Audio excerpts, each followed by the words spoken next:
Hi, I'm Casey of Casey and the Sunshine Band, and I'd like to say hello to all our fans in Holland. The Avro radio and television tip of the week is, I'm your boogeyman.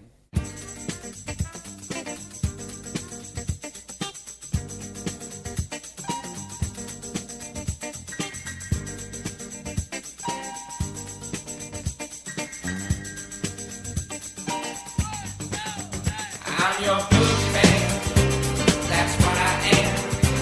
I'm here to do whatever I can. Be it early morning, late afternoon, or at midnight. It's never too soon to wanna please you, to wanna keep you, to wanna do it all for you. I wanna be your rubber ball. I wanna be the one.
Give me a ho if you got your funky bus fare. There's a double Dutch bus coming down the street, moving dirty fast, so kinda shuffle your feet.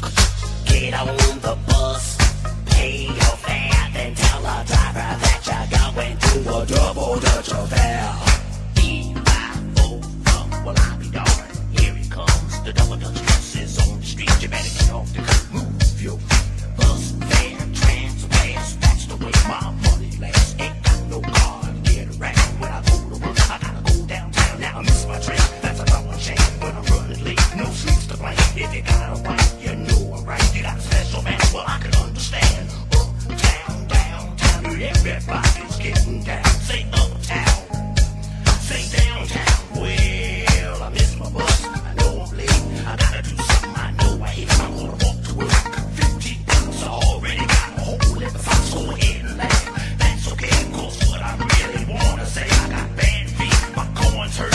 Top it off, I think the work. Let me tell you what I say when I'm dealing with a funky sidewalk.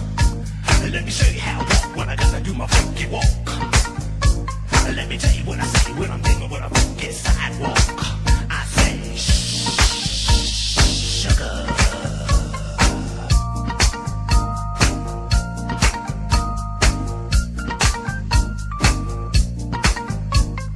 Is a gizzard, gizzard, is that the mizzle, is that the whiz, a sizzle, the gizzard, is a fizz ass fizzle.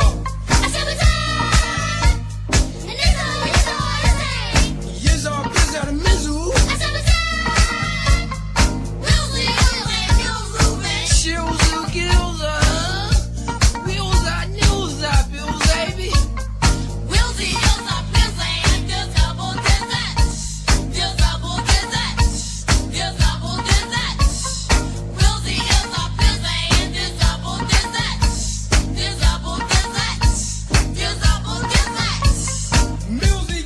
silza, bilza, bilza, gilza, with gilza.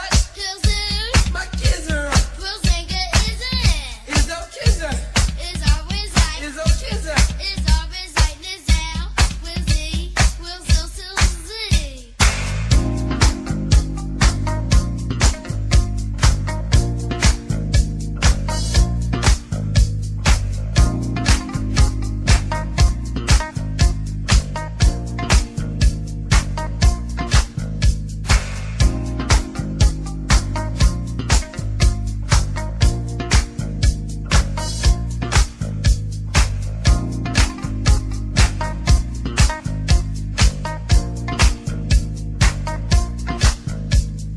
Bip, bop, bam, alakazam, but only if you're grooving with the double Dutch man.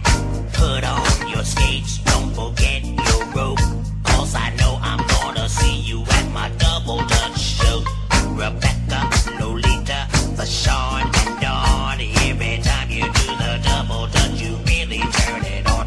Bill Zarbor, Bill Zary, Bill Zeddy, Bill Zam, Jill Zombie, Bill Zarens, Bill Zombie, that's my man. Come on, get on my double Dutch bus.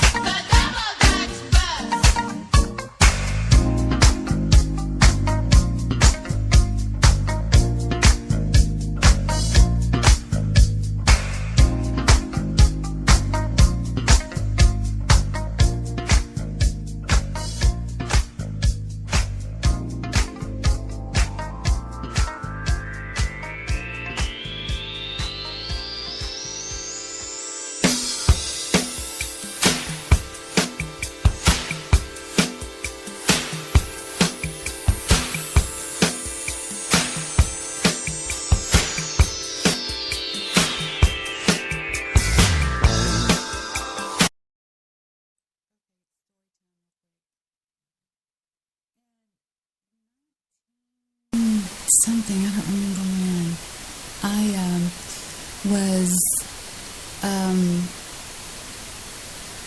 I was going out with a guy named, I hope you can hear me.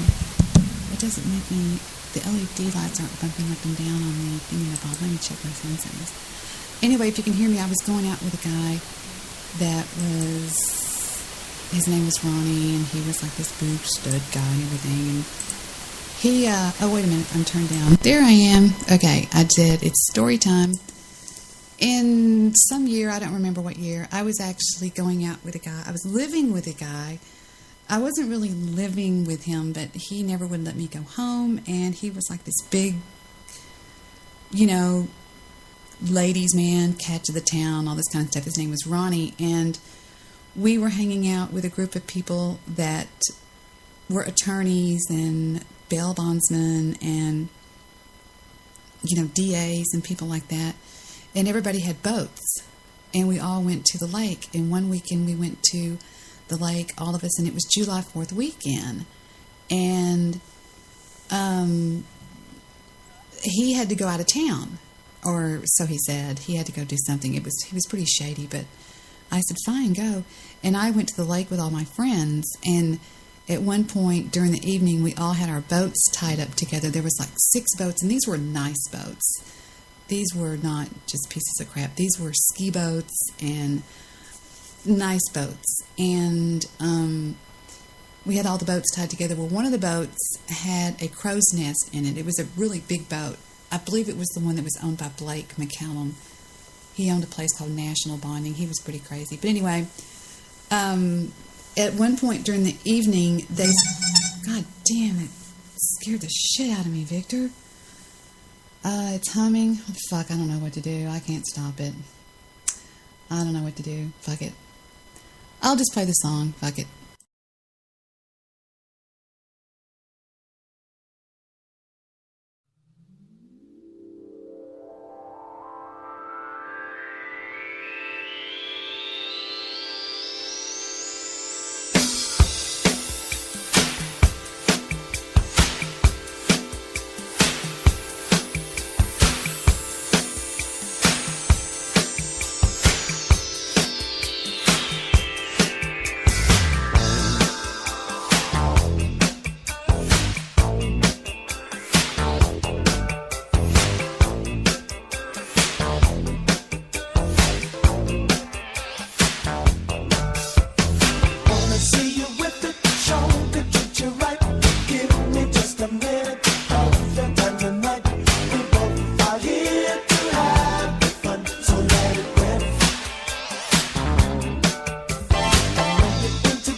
don't know.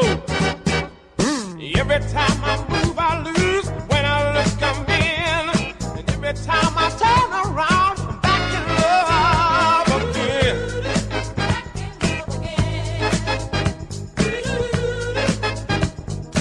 Back in love. When you put your arms around me, I feel so satisfied.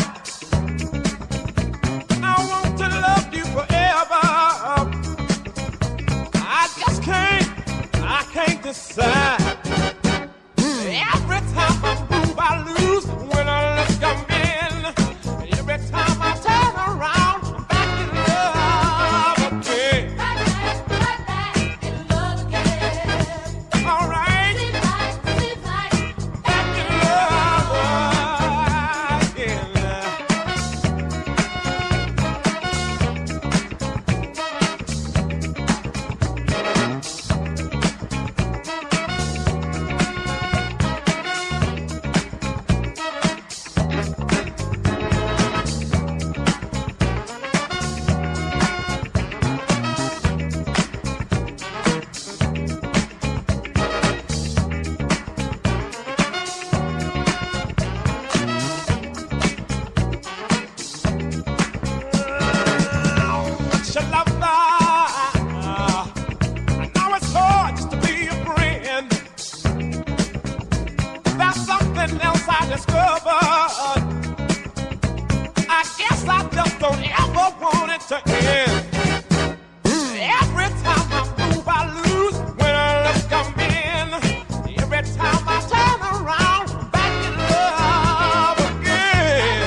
I don't mind you coming here,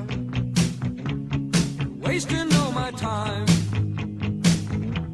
'Cause when you're standing oh so near, I kinda lose my mind. It's not the perfume that you wear, it's not the ribbons in your hair. And I don't mind you coming here and wasting all my time.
No, I learned a long time ago. Like, I think it's whatever you're into. But I don't know. I'm not into that religious stuff where, and this is why I actually walked away from my religion.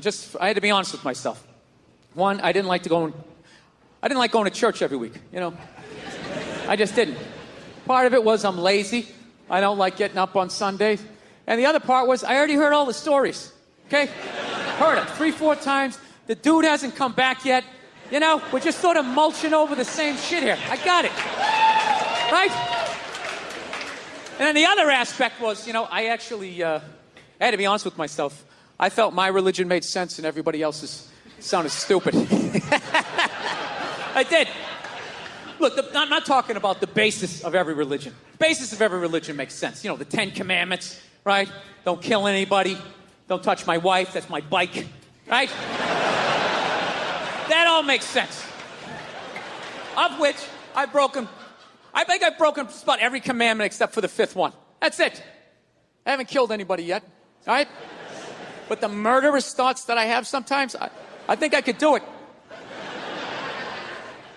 Like when someone gets on a plane and they kick off their loafers and they're wearing those gold-toed like dress socks. They cross their feet at the ankles and they just start rubbing their feet together. Like I see the whole thing. See the whole thing. Wrapping that sock.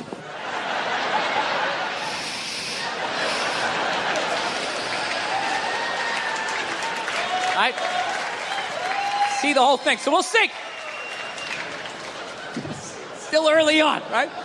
But just the stories of how we got here and where we're going and what happens after we die. Everybody else's religion sounded stupid, you know? Like I live out in Los Angeles. There's a bunch of Scientologists out there. And the first time I heard the story of Scientology, I was like, that is the dumbest shit I have ever heard in my life. Yeah. Like, your guy's name is Ron. Ron. And he wasn't alive thousands of years ago, so you can hide a lot of it in the mystery. This guy was alive like 45, 50 years ago. He had a driver's license. Social security number. There's like footage of him stubbing his toe. Motherfucker, right? And I don't know what happened. He was working at Denny's. He got sick of it. He's like, oh, I'll start a religion. Hey, everybody, there's a spaceship coming back. Everybody's getting sneakers. This is Tom Cruise. We're going to try to make you clear. Right? Now, look, I'm paraphrasing. To be fair to the Scientologists, I am paraphrasing. But that's essentially what they believe in. And I said that is the dumbest shit I ever heard, while simultaneously still kind of believing that a woman who never got fucked had a baby that walked on water, died, and came back 3 days later. So, yeah. That made total sense to me. So it just hit me one day. I was just like, well, why does that make sense and that shit doesn't, you know? They got a spaceship in theirs, you know? Right? We had the space shuttle, you know, there's sneakers. There's a lot of shit I can relate to in this. Why does that sound so dumb to me? I don't know. You know what it is? You know, I think it's because I heard their story when I was an adult. I heard my story when I was like 4 years old, right? When I heard my story, there was still some fat fuck coming down the chimney giving me Christmas toys. If I lost a tooth, there was a fairy. There was an Easter bunny. Why wouldn't there be some bearded baby moonwalking across the lake? Throwing out bottomless buckets of shrimp or whatever he did. Of course that makes sense. But what happened was, as I got older, all of that stuff started to fall, right? Like, son, there's no fat fuck. It's your mother and I.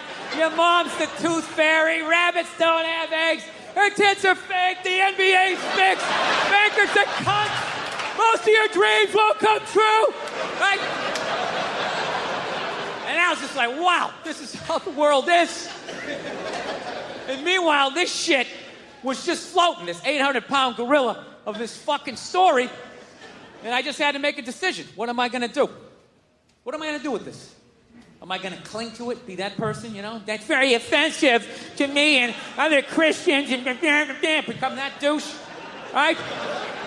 I mean, be like the casual Christian, right? With like, some 1 foot on base. Just, I kind of go a couple times a year, and like, if my parents come to town, I act like I go all the time, and then I don't go anymore. Or my last option, which was basically just let go of the shit, Just let go.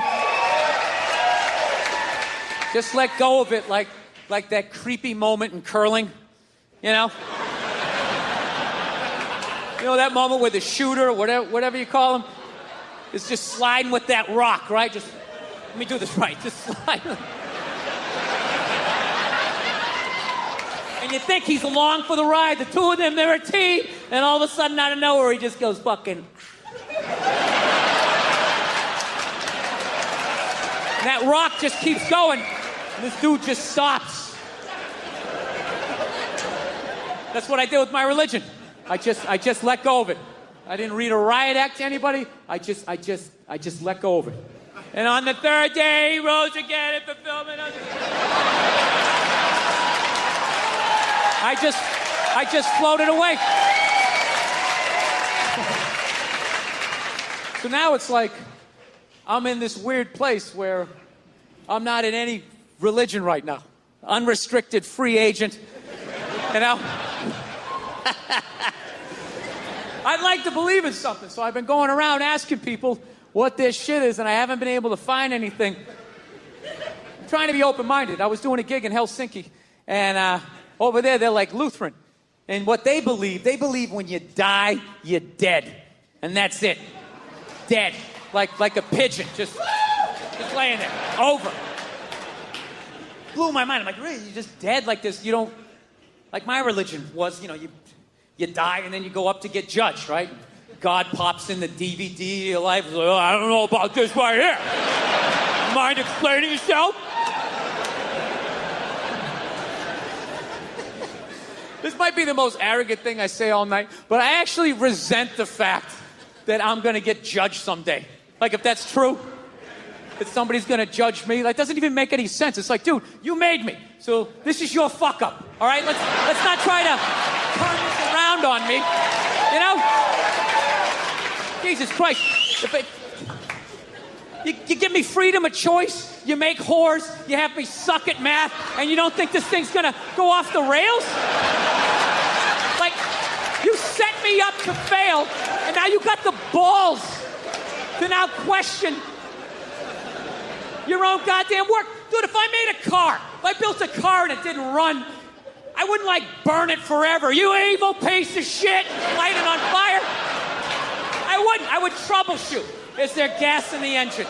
Is the battery charged? Anything beyond this, I got to get a real man to look at it. But I believe in you. I'm going to try and help you out. Yes.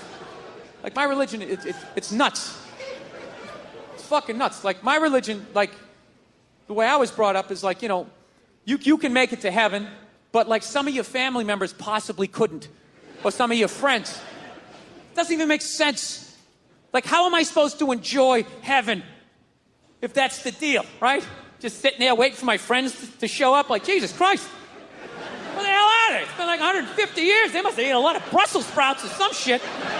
Doing some yoga, right? And then one day it just settles in that they didn't make it. And then what? I'm still going to enjoy heaven, right?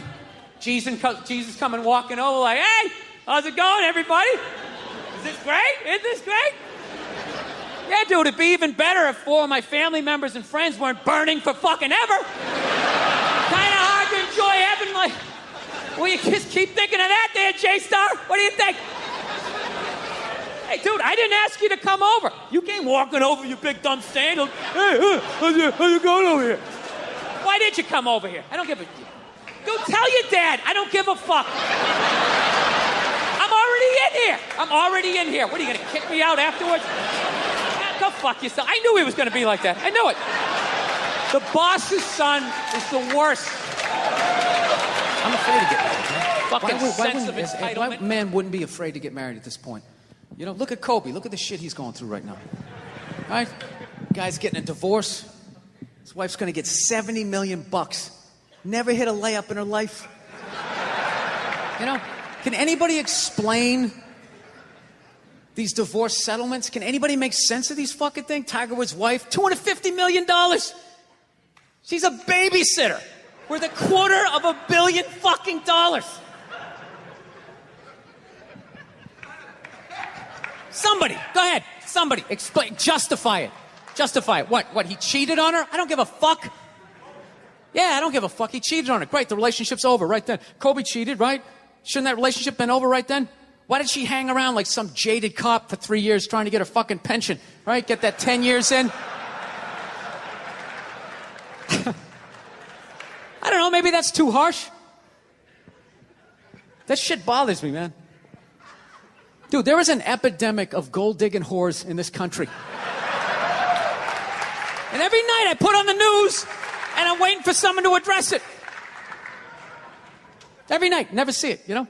And every night I bring up gold-digging whores, and the whole crowd pulls back like I'm up here talking about Bigfoot, right? Like I'm saying the moon's made out of cheese or something. Talking about whores, people. They're everywhere. How many? How many more great men are going to get chopped in half before we do something? Why is it so quiet in here?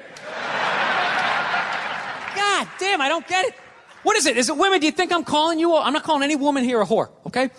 So don't pull back. That's not fair, okay? If you brought up wife beaters, I wouldn't like pull back. I get it. There's guys hitting women, they need to be stopped. We gotta understand that gold-digging whores are the wife beaters for men. Yeah, they are. Except we don't have that Rihanna lumped up photo in the end, so it's not obvious. It's in the eyes. It's in the lines in your face. It's in Mel Gibson's high-pitched voice on the answering machine. I had to give up my Laker tickets, right? That is the sound of a man being taken for everything he's got. I gotta tell you, I'm envious of women, okay? I'm not saying your problems get solved, but at least they're taken seriously. You know?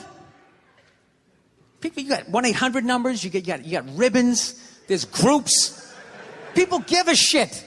Anything happens to a guy, it's just considered funny. Some woman cut her husband's dick off, threw it in the garbage disposal, and turned it on. People thought it was hilarious. They were, hey, Stumpy! Nobody cares. You think if a guy removed a woman's titty and threw it in the dryer, anybody would be joking about it the next day?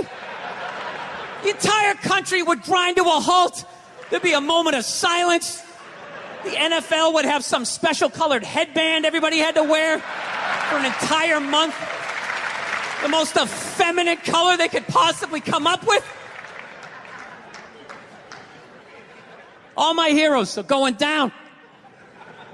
Arnold Schwarzenegger, another great man. Another great man. Taken down by that gold-digging whore of a maid he's got. And I'm not saying he's not a piece of shit for doing what he did. It was a piece of shit move. But how come only he got chastised? What about the maid? Why was she called the maid that entire story? She was never called a whore, ever. Just boggled my mind. She knew his wife, first name basis, played with their kids, fucked her husband in their own goddamn bed. That's right down the checklist. First ballot Hall of Fame whore. Right there. Never. Why do you think she hooked up with him? Because of that 1987 flat top he's still rocking? The giant space between his teeth I could put this mic cord through? Or do you think maybe it's all that kindergarten cop money laying around the goddamn bedroom? No, it's awful. It's a horrific thing to see as a guy, watching guys go through that shit, you know? And then there's no sort of examination of it. They just go, he's an idiot. Hey, he's stupid. That guy's stupid. If that guy's stupid, what the fuck am I, right? Does it even make sense? Why would you do that? Why would you accomplish all that and then fuck it up, hooking up with one of the ugliest human beings I've ever seen in my life? Not saying I'm a prize. I'm just saying, you know? It's got to be something beyond that, right? You know what I think it is? I think it comes down to the way he talks, you know? That dude should be unloading trucks in Transylvania. That should have been the height of his success. But because he's a great man, he had the balls to move to America. became famous for lifting weights. I lift weights, nobody gives a shit. He lifts weights, becomes super famous. Did he rest on his laurels? No. Next challenge. I'm going to become an actor despite the fact that nobody can really understand me. Against all odds, he starts making movies. Get down. There's a bomb. Get out of there. Becomes one of the biggest blockbuster stars of all time. What are you going to do next, Arnie? I think I'll marry you, Kennedy. There's no fucking way you can do that. Bam, he does it. Cherry on top, I'm running for governor of a state I can't even pronounce, and he wins the election. Why wouldn't this guy think he couldn't bang his maid in his own bed and get away with it? This dude has been in the zone for over 4 decades. 4 decades, nothing but net. Bang a maid in my own bed? Dude, that's a layup. Are you serious? I had a hit movie with the midget. I don't even need a condom. Right? And then what happens? The smoke clears. Then all these trolls come out of the woodwork and start judging this great man. All these fatties, these fucking old guys who never got any with their jowls coming on TV. Absolutely reprehensible behavior. What kind of a public servant? His legacy is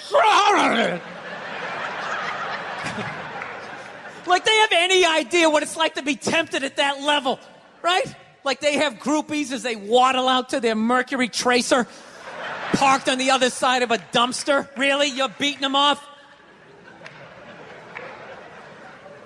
This guy, he's not a great man anymore? Terminator doesn't count? Is that what the fuck you're telling me? Because he fucked Alice? Really? He's still not a great man because he did that. Then that's the whole thing's over? Anybody here think they could move to Austria, learn the language, become famous for working out, then be a movie star, then marry into their royalty and hold public office? How many lifetimes would you need? I'm on my 3rd attempt at Rosetta Stone Spanish. All right? How can I judge these guys? I can barely handle the temptations of Facebook.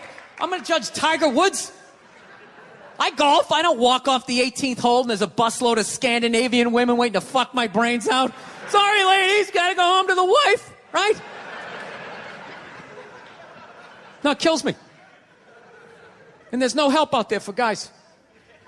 There isn't. There's nothing out there to help you handle becoming rich and famous. There's nothing to prepare you for that platoon of whores that's gonna form on the horizon, right? Like Braveheart, faces painted, skirts on, will run down the hill, they'll jump on your dick in front of your wife. They don't give a shit. It's not even a handbook out there. I saw one article written about it on the cover of Time magazine. It said, why do so many rich, famous, and powerful men act like absolute pigs, right? And the article was actually written by a woman. That's like me writing a book, The Third Trimester and What to Expect. Ladies, you're gonna feel a pressure. How the hell would I know? You don't want to hear that from me, right? Then why is this woman telling me what it's like to have a dick? That makes no sense. You have no idea what it's like to have a dick. 24/7. Do it. Fuck it, do it. That's what it's saying. Do it. Yeah, do it. That's how we survived as a species. Every man in here is programmed to fuck 85% of the women in this room. Right? Yeah, we are. Do it, fuck it, do it, you know? It's just that you won't. That's the only reason why we don't, you know? That's not you keeping your dick in check, you know? Some guy at Home Depot working there, he wants to fuck just as many women as a celebrity, right? But he can't do it because whores don't care about lumber, right?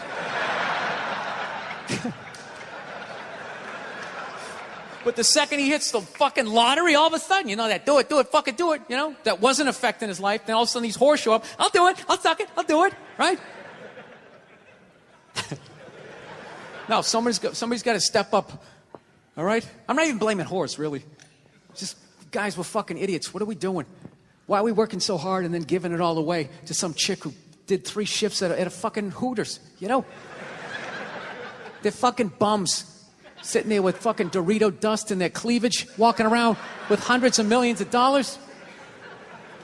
I'm sick of that shit. That's what the law says. 100 years ago, I could beat you with a fucking mop handle and be like, well, that's what the law says. Doesn't make us right. No, it's unreal.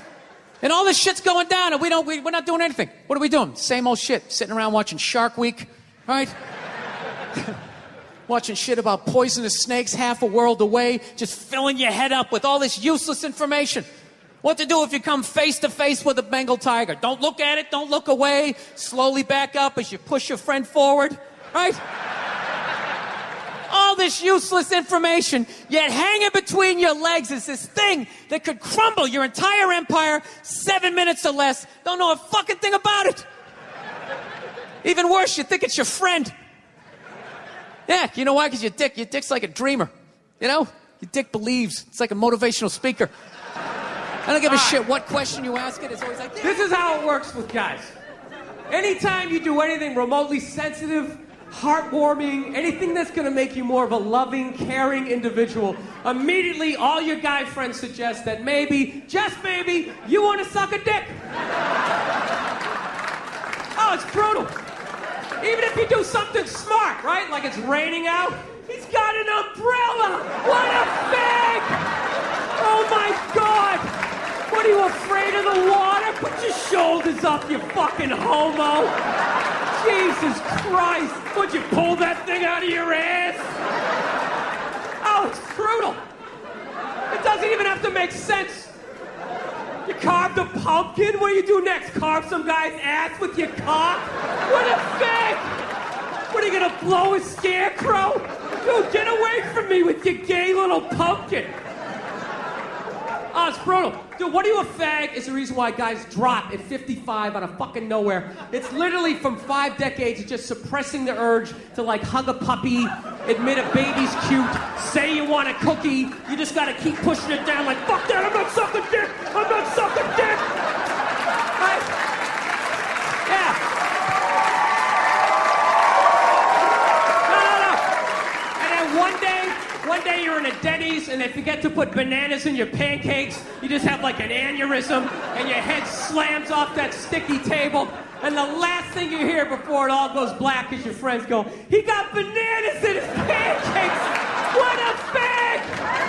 Oh my God, it wasn't sweet enough with the syrup, you fairy! Hey, bring another one over home and shove it up his ass, right?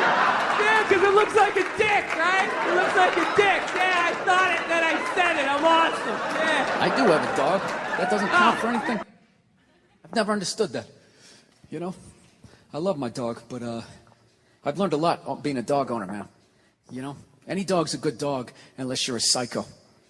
You know? I got a pit bull. It's still a great dog unless you're a fucking psycho. And evidently, I'm a psycho because my dog has just been a complete maniac over the last like 6 months, you know? I didn't realize that dogs feed off your vibes, you know?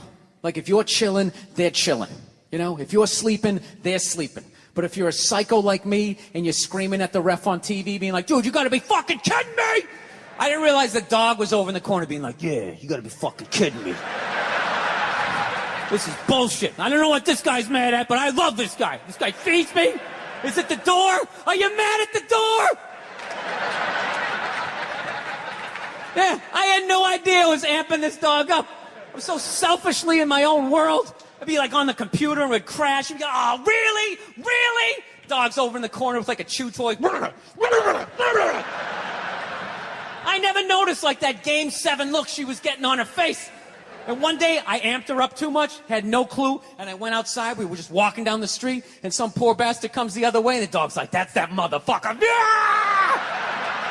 Lunge at this guy. I had to pull her back. I'm like, dude, I'm sorry, man. I'm sorry. She's never done anything like that, right? Looking down at the dog. What's wrong with you? Dog's looking up at me like, huh? I got that son of a bitch, didn't I? I love you. You feed me. I got you. How the hell did you see him that far away, man? Your ears must be better than mine. It's unbelievable. Right? Then I got nervous. I got nervous around my own dog. I started thinking, fuck, are pit bulls really like this? Do they just go psycho? Man, this is nuts, right? That's another bad vibe to have around your dog, because they pick up on that vibe, right? This dude comes walking down the street, and I immediately just start thinking like, oh shit, she gonna do it again? Oh shit, oh shit. Dog just looks at me like, oh shit, what? Oh shit, what? Him? Ah! Runs at another guy. Had to pull her back. Jesus Christ, I'm sorry. Looking down at the dog. Dog's trying to chest bump me and shit, right? Dude, it got so bad one day, she almost ate a landscaper, right? Yeah, so I'm like, I gotta take this thing to a trainer, man. So I load it up in the Prius, and I drive over there, right? Yeah, I have a Prius. Go ahead, judge me. I love that shit. If you have a Prius, people, you can't win. You got a truck with a big lift kit, people, it's probably because he has a little dick. Right? How come it's not because he has a dick down to the floor? Maybe that's why he needs all that clearance, right?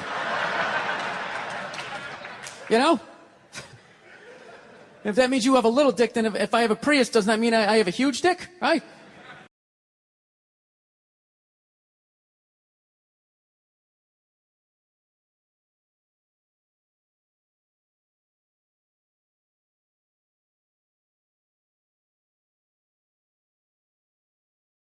I forgot to unmute myself. Let me check and see if the sound is buzzing tonight. I think it was buzzing earlier. Let me see if it's doing that buzz noise. Hang on. Okay, here we go.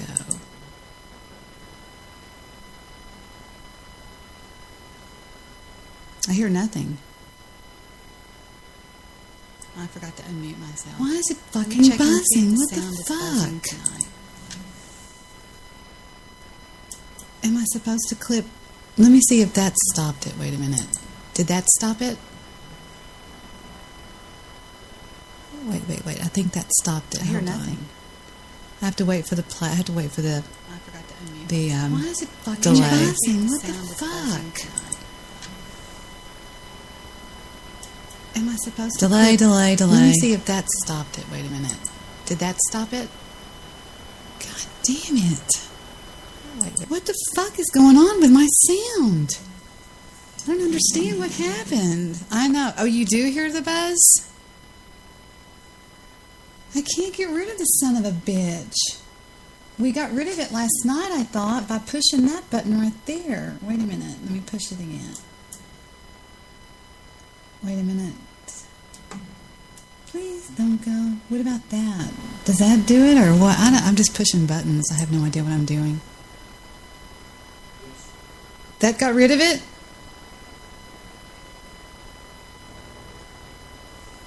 That got rid of it? No, it's still buzzing.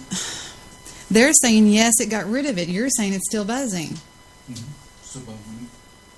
How can you tell? You haven't even heard the playback yet. It hasn't even made... I hear nothing.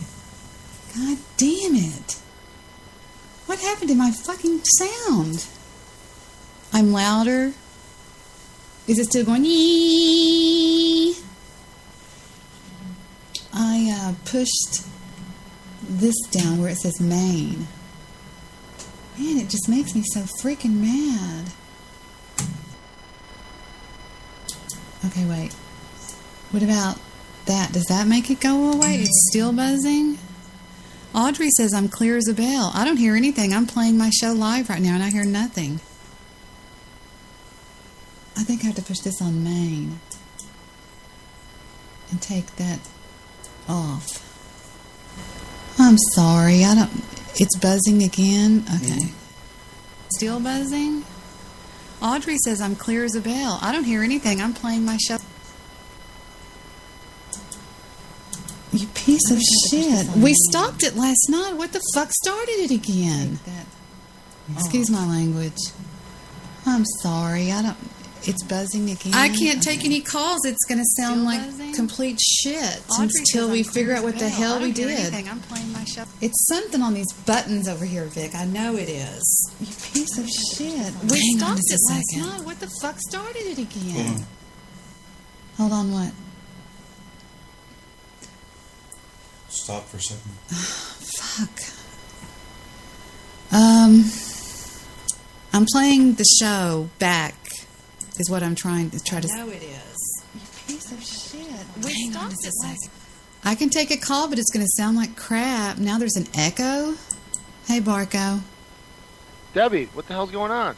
I don't know. I can't figure out what the fuck we did to this goddamn thing. I mean, the sound is fine to me. There's a very slight buzz. I would think for most people there is no buzz at all. But let me turn all these off. Let me throw on my monitor. The monitor. Did that? Well, I can't hear Barko. I can't hear Barko. Did that do it? Did that take it away? I mean, I hear you. You don't hear me. Yeah. See, that's what's so stupid. It's perfect between us, but then when you hear, it sounds. Hold on, let me listen. No, I it's want to ask still you about there. Texas. I mean, through on my monitor. Texas. It's still He there. says I'm crazy because he thinks I'll get arrested, but I don't know. But you live there, and you're like, you know, you're you. So. Yeah, and now it's a high. I'm sorry. God damn it. I don't know what to do. I didn't. Oh, there's nothing wrong. No, it's fine. Here, let me try my monitor. I'll see what it sounds like on the monitor. Okay. Because I'm running a bunch of devices right now. I don't It know sounds what- perfect though to me. I mean, shit. it sounds Between you and I, it sounds crystal clear. That's what's so strange. But then when you hear it on Spreaker, it sounds like absolute dog shit. perfect. Are you using like an iPhone or iPad monitor? I use one of my Androids. I guess. I don't know what to do. No, I'm on my computer. I'm on my Macintosh. Like I haven't changed a thing. Well, what I do is I have like a monitor device I use, which Remember you said that it stopped last night when we turned this down or turned it up or down or something? here we go. Let me see what it sounds That's not changing anything. I don't know what happened to that deal. I don't know. Two people can't run a board. I know that for damn sure. Because you just change settings and... Is it changing anybody? Is it going away or no? I'll have to listen for myself and see. Okay. There's a It's faint, not doing yeah. it. It's not changing. There is a faint whine in the background. It sounds electric, doesn't it? Like electric. It's like It kind of sounds like you have like a radio too close to the computer or some sort of other device. nothing. nearby. Nothing has changed. I've done nothing. Turn off the lights in the room Okay. and make sure there's nothing else in electronic on. Like, I've got you know, like- an ultraviolet light right by it. Okay, Well, I just... there you go. Did it go away? Yeah, it went away Yes. immediately. Fuck It went away you. immediately. No, it didn't. No, you it did go- swear it to went away God. immediately. Let me listen. Some sort of other device. Nothing. nearby. It went away when I turned that light off. Oh my God. That is so weird. So what's going on? And you're lying. I did not get Bill Burr from you. Thank you, Andy. Super, Oh, maybe not. I don't super know, clear. But I don't know. I always like to give people shit. Thank you so much. You Now, stole stuff from YouTube before we stole stuff from YouTube. I don't know. Now, the first time we ever heard Bill Burr was Heather called and she's like, Mom, you got to hear this. Thank you so much, Andy. You got to hear this guy on Netflix. We turned him on. I thought he was a freaking riot. Yeah, well, he's very not misogynistic, but kind of anti-woman a little bit. Or he calls women on their bullshit, I guess, more than anything. But see, that's one reason why I like him. Because he says about women the way I feel about women. I think half of them are just bullshit. You know what I mean? Dead serious. And I don't think that's anything bad for a woman to see women the way men see women. I was raised with men. I was raised with boys. And I look at them practically the way you look at them. I mean, I'm not lesbian by any stroke of the brush. You know. You mean you look at them as a surrogate mommy because you lost yours when you were 14? Oh, no. I look at them Okay. and I call them out on their bullshit. I mean, I think that there can be gold diggers, and it's real hard for me to like another female because and I think Debbie would agree. I think so many of them are they're bullshit, Barko. I mean, they really are. I'm serious. And see, I know their secrets. I'm one of them. Oh, well, I mean, are they secrets? I mean, gold digging isn't. I mean, at this point, Kanye West is already, gold digging's not a secret, is it? I don't know. Who's the gold digger in that deal? I mean, I think they're both rich, but I actually knew a girl. I swear to God, I still know her, that actually married a doctor for money. I will never tell you who it is, but yes, she did. And her mother told her, she went to her mother and she says, what should I do? Because he was very, very unattractive, but very, very, very rich. And the mother convinced her. This is what drives Lester crazy. I'm popping my silly putty in my hand. Her mother said, Debbie, shit. Why did I say that? You need to really think of security and you will fall in love with him. But she literally married him for his money, period. Sweet. That's, yeah. Well, I can't necessarily blame her, but at the same time, that doesn't sound like a path to happiness in any kind of. Yeah, and I just don't know. I mean, okay, think about it like this, though, Barko. If you met a girl that was, say, 32 years old, right? She is the sole heiress to an oil tycoon, but she is. Okay, you just described my friend Nadia, by the way, but go ahead. But she's got these disturbing looking feet. She's got a gigantic nose. She's overweight. She's got stretch marks all over her body. Her hair is frizzy. She's got bad complexion. Would you marry her? Well, I mean, actually, my friend Nadia is from oil family in Louisiana. She went to school with Peyton and Eli Manning, but she's not. She doesn't. She's a ginger, so I've never got with her. But anyhow, but yeah, no, I would not marry. No, I mean, first of all, I've never been married. I'm 44, Debbie. Come on, I should tell you something about mine. Ooh, you're a confirmed bachelor. You must be handsome. You must be handsome. No. I mean, I went out with a woman for 16 years who, well, anyhow, I'm not going to say. She broke your heart.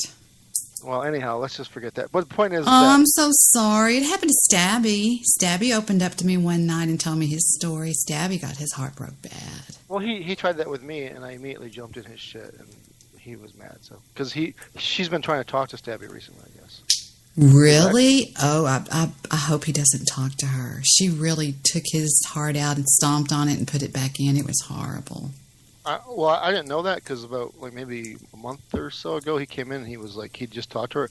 I'd never heard about his ex before, and he came in looking for me to talk to me for some reason, and I just kind of made fun of him. And then he's like, I should know better to try to talk to you, Barko. I was like, they were shit. everything. They would paint their faces Like and 10 go to years together or something, right? Yeah, they would go to ICP concerts and they were they were everything. And then one day she came home and she said, I don't love you anymore. She had a boyfriend and left. And so he was like, what? Hurt him pretty bad. And I'm not telling anything that he wouldn't want to know. I mean, wouldn't want people to know. I mean, Stabby's a great guy, but it seems like guys that get hurt, they never, ever get over it or something. Or they don't trust women anymore. Is that are you scared to trust women? Be honest. Scared to trust? Oh, well, I mean, probably not about the emotional aspect, about the thing that she, and then, I mean, other people say to me, well, you were a dumbass, but all right. I'm just going to tell you the big lie was that, all right, and this is kind of, all right, so I'm going with this girl, right, she's 20, I'm 25, she's 23, right, and she starts talking about how she can't, like, I don't know. Hey, Vic, we're fixing to open up a relationship show, me, Lester, and Mr. Solution. Yeah. See, this isn't a relationship anymore, so I'm not going to talk. But no, I mean, I may end up in Austin very soon because the team I was working with in Detroit, a lot of them moved down there, and they realized they're like, well, we need Barko down here to actually do anything. Really? So they called me to come down there to work, so I may be going down Let us know, and yeah. Well, no, I mean, I've been to Austin and Dallas a lot. I went to a couple weddings in Fort Worth and Denton. I like that. I've met a lot of people off the internet through my podcast. Feelings. Andrew says, put feelings on in the background. Who says that? Andrew in the chat room. No, what we do is I always play this thing called the sad violin, and whenever anybody starts talking about something, it's sort of like just a really mean troll in the background that I have going. But yeah, there you go. Well, I mean, Ozzy Andrew has quite a story as well. I mean, he moved to Chicago for a woman, and he was with her for a long time, and that's why he's not on Facebook anymore. I don't think I'm giving away any secrets so I don't know. But Ozzy Andrews is not lacked for female company. I think he just got done banging one chick, and this is Ozzy Andrews' day. Hey, man, I heard him open up on a show one night, and I was digging what he was saying. I mean, I was literally digging the shit out of the way he was talking. I mean, I know he trolls me and he acts like he hates me and all that shit, but he doesn't know me. And he was saying some stuff that made so much sense. And I don't remember who he was talking to. Oh, Louis B. that night. That was the Louis night. B. Was it Louis B? Yeah, Louis B. was having the suicide thing with his uncle or something. That's right. Some chick friend of his. Yeah. Let me turn this music off. You don't remember, Debbie, because you don't really give a shit about other people, but go ahead. Oh, goddamn, I do too. That's my biggest thing is I'm an empath. I'll start crying if you start telling me a sad story. I mean, I've suffered a lot in my day, and I can definitely feel other people. All right, whatever. All right, no, that's cool. No, yeah. But yeah, Ozzy Andrew opens up, and It's pretty cool. No, he just made a lot of sense. It's not so much that he opened up, it's just the way he looked at life. His basic life formula was really something I thought to really be admired. And I don't really recall specifically what he said, but at the time I was going, damn, he makes a lot of sense. Yeah. I mean, yeah. We always joke that Ozzy Andrews' typical day is he gets up and he jogs to the store to get beer, and then he jogs back, and on the way he boxes a couple of kangaroos, and then picks up a couple of girls, has sex, then he goes to work, and then he comes back, and he repeats. It's just. Do you remember my friend from Australia that never ever missed one single one of my shows ever? The only person I ever? know from Australia that you might know would be the guy from BWC, Derek, and I don't. No, there's another one that was in BWC. His name was he was Monkey Shoes. He was Ralph O'Rama. He was Peter Bergman. His name changed a lot, but Oh, see, I really am as new as I claim I am. I mean, I'm news guy who brought me over. Remember? yeah, your name was Bargepool. You were an asshole on Talk Shoe. We were all assholes to you, listener. Apocalypse. I don't ever remember Apocalypse being mean to me. I remember you were an asshole to me. Oh my God! Fuck you guys! Apocalypse is the meanest fucker on the internet. You guys all suck his dick. I hate that. We're going to Vegas. The reason I'm going to Vegas. Are you going to kick his ass or something? I'm going to punch him right in the face. Get off the plane. Get right the fuck back on the plane. Go back. Y'all to the take a bunch of pictures. If it's a bunch of guys going, be sure and take a bunch of pictures. If you go and you meet Goofy Bone, you will die when you see how big Goofy Bone is. I know. Andrew's all like, Barker, why are you scared of Goofy Bone? I'm like, because he's a big ass scary beaner. Well, it's not big as in big, like big as in Is oh. he a big belly bear, or is he? He's fat. He's overweight. Yeah, but if you're 6'5", I mean, you beat the shit out of anybody. 6'5". Goofy's not 6'5". Goofy's maybe 5'11". Oh, really? Mm-hmm. Oh, wow. 5'11". You know who's a guy that I wouldn't mess with is Mr. Midnight Movie. Really? Okay. He sounds kind of like that, actually. He's a boxer. He's a badass. He's a boxer, and he's psychotic. You know, he's crazy. Well, And most boxers won't fight you until you push them, and then they'll knock you the fuck out. So. yeah, Mr. Midnight Movie has stoic calm. You know. Yeah. Now let me ask you some stuff about some drama going on. See if you'll tell me what is going on with the Queen and the BWC. Is that really for real? What's going on over there with that? I mean, we did some calls on it, and I basically said I basically called bullshit on it.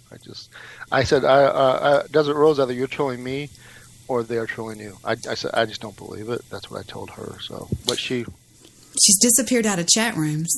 But she's taking it. I think either she's taking it seriously or she's playing it. I thought maybe it was some season hate stuff, but I mean, I'll tell you, I've never seen Pimp Pat joke around. Did you hear Pimp Pat's show about it? no, I don't know. You didn't hear his show that he did about it when he was calling her all these names and gave her the award for the worst friend in the world and pretty serious stuff. They're best friends. She's on Skype with him every night. So. Well, I was best friends. I mean, I'm still pretty close. You're good friends with Goose, though. Not Yeah, Pimp Pat. I'm the only one that I was best friends with. I mean, I was best friends with everybody in the BWC until Moxie came along, and then she got kind of bitchy about me being around, so I kind of split. But the rest of them, I was. You left Skype. Desert Rose did not leave Skype. I don't think she just changed her name. What's her name? I don't know. I thought it was kind of weird the way on that show that she deleted that she was saying she was bitching about the same things that she would laugh about that they did to me. I thought that was pretty much turn around as fair play. Moxie or Desert? Desert. Oh, yeah. I mean, Desert speaks very obliquely, and she doesn't speak specifically. I mean, a lot of people do because obviously they don't want to piss anyone off. But I just think I mean, come on, Mekazawa. Goofy Bone Debi. I don't know. When you piss them off, I mean, they don't. Come on. He's a sweetheart. He's the nicest guy I've met ever around here. I don't know. She was palling around with Guy Shea. I mean, now maybe they'll take her back if she completely stonewalls Guy, but I don't know. I don't know. And I mean, like I said, I'm sorry, Desert. I've only known you guys for like a year. You guys, she says, yeah, I've known them for 9 years. I'm like, okay, so you're trying to come to me and say that you're wondering what to do. And from my perspective, whatever has happened between you guys is between you guys because it's fucking 9 years you guys know each other. I mean, you guys have this story. But now, Louie told me that you and Bathtub Girl tried some kind of an intervention to get. You know how Bathtub Girl is. She tries to whatever. She's nuts. Oh my God! I actually posted on the BFC thing that she was banned from our show after that show. She was such She's a bitch that night. nutcase, an absolute nutcase. Desert Rose. You want me to bring Desert Rose on? I can try if you want to. Tell her I'll be happy to talk to her. I don't hate Desert. I've never hated Desert. I wish she didn't hate me so much. Fine right now, so we'll see. But no, what I was saying about it was funny because Bathtub Girl just flipped on us. I mean, I every time I'm on the air or on Skype with you, you're on the air, all right? There's no private. You've never private Skype with me. No one has. I mean, No. okay, Pocket has whatever, maybe, but I don't do that. I mean, if I talk to somebody on Skype, it's either Lester or Goose or Mr. Midnight Movie. There's very few people, and that Dembski thing was, Yeah, God. I don't know. Dembski said it was made up, but anyhow, no. But Desert thinks that you're behind the whole thing with BWC. So I don't Behind what? The BWC? know what's going on with the whole drama. Oh, gosh. Desert, of course no, not. that was just one theory. She thought she's not. She didn't say No. I actually asked. But Debbie, you always tell me how much you're always like, oh, Barko, they're my friends, so I don't know. The only one that I talk to almost daily is Goose. And I asked Goose about it, and Goose said, It's just funny as fuck. it is what it is. And that's all he said. And I didn't want to push him because I figured if he wanted to open up about it, he'd open up about it. And he just said it is what it is. And I just think that she accidentally showed loyalty to Guy, and they really got pissed off at Guy, which frankly I don't blame them. I was talking to Lester about that last night, or no, not last night, the night before, and we just don't understand why Guy Shea from Spreaker has gotten himself so knee deep with the Blog Talk Radio drama. Oh, I don't know. I don't know anything about that drama, so I don't know. But Well, there's not a lot of drama. It's not like we were fighting all the time. I mean, we had a lot of fun shows over there, and people were having a lot of fun. It's not what people think it was. It wasn't constant fighting. It really wasn't. It wasn't. oh well, yeah. I mean, I don't know. I mean, I just know there's kind of been like a kind of a moribund Spreaker late night since this has all started because you don't do shows as much. Goofy Bone's not around. And, I mean, Guy Shea's been doing fewer shows, so people are like, Mark, are you doing a show? And I'm like, okay, I'll do a show. But you always delete yours. Well, Or put them on private or whatever. I mean, if anybody asks for them, I don't know. Should I leave them? I don't know there really isn't anything on there except people being just, goofy, so I don't know. Yeah, but that's what people enjoy listening to. I mean, I have people that aren't a part of Spreaker drama groups, and they love listening to us talk. I mean, there's a lot of people out there that never come around my chat room, and they know about Barko and Apocalypse, and, they'll ask me questions about it. Cousins of mine and people like that. Well, there you go. Well, I don't know. Well, we're supposed everything we do for the BFC has to go through RD. So I will ask RD. I think RD is anti-privating and deleting. So, but I don't know for sure. What Apocalypse was like. Apparently, you can connect your account to like YouTube or something. I don't know how that works though. So. Yeah, you just click one click and it goes to YouTube, and then nothing over there is privated. Even if you put it on private on Spreaker, it still shows up on YouTube. Okay, I don't know. Well, God damn, I can't get my monitor to come back up. But Texas, like Dembski's like, oh, Barko, you move to Texas, they'll arrest your ass like within the first month, But I don't think so. Why? What do you do that's so wrong? I thought Apocalypse cracked me up in a chat room. He typed in there, Barko, are you taking any blow to Vegas? Yeah, well, no, we're gonna buy it when we get there. Let me know. I can hook you up. I've got a hookup there. Yeah, pretty much, the guy at the door. No, I'm not lying. Bill Wagner. I'm not. It's a friend of Bill Wagner's. Oh, have you ever heard Bill call into? I heard him once calling the Bathtub Girl for like hours on end, and he just sits there and says, "Well, I don't do drugs." He says that all the time. I don't know why he does that. Have you ever seen Why those? What? It's like he thinks people believe him. But who else says they don't do drugs besides people who do drugs? I don't. I've done drugs, but I don't do drugs now. I mean, I think that people that do drugs would eventually be caught like, kind of like messed up or acting really kooky, and I'm pretty much the same because I'm sober. What's the Wayne? There's the I can't remember his name. Wayne. Who's the Wayne guy that died from God? Or Mitch Hedberg says, yeah, I used to do drugs. And what's his joke?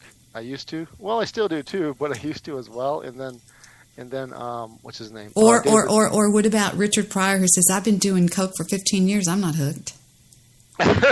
He was dead serious because I've been doing coke for 15 years. I ain't hooked.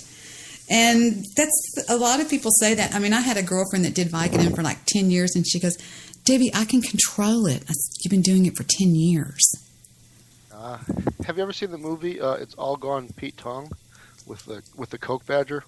No. What is that?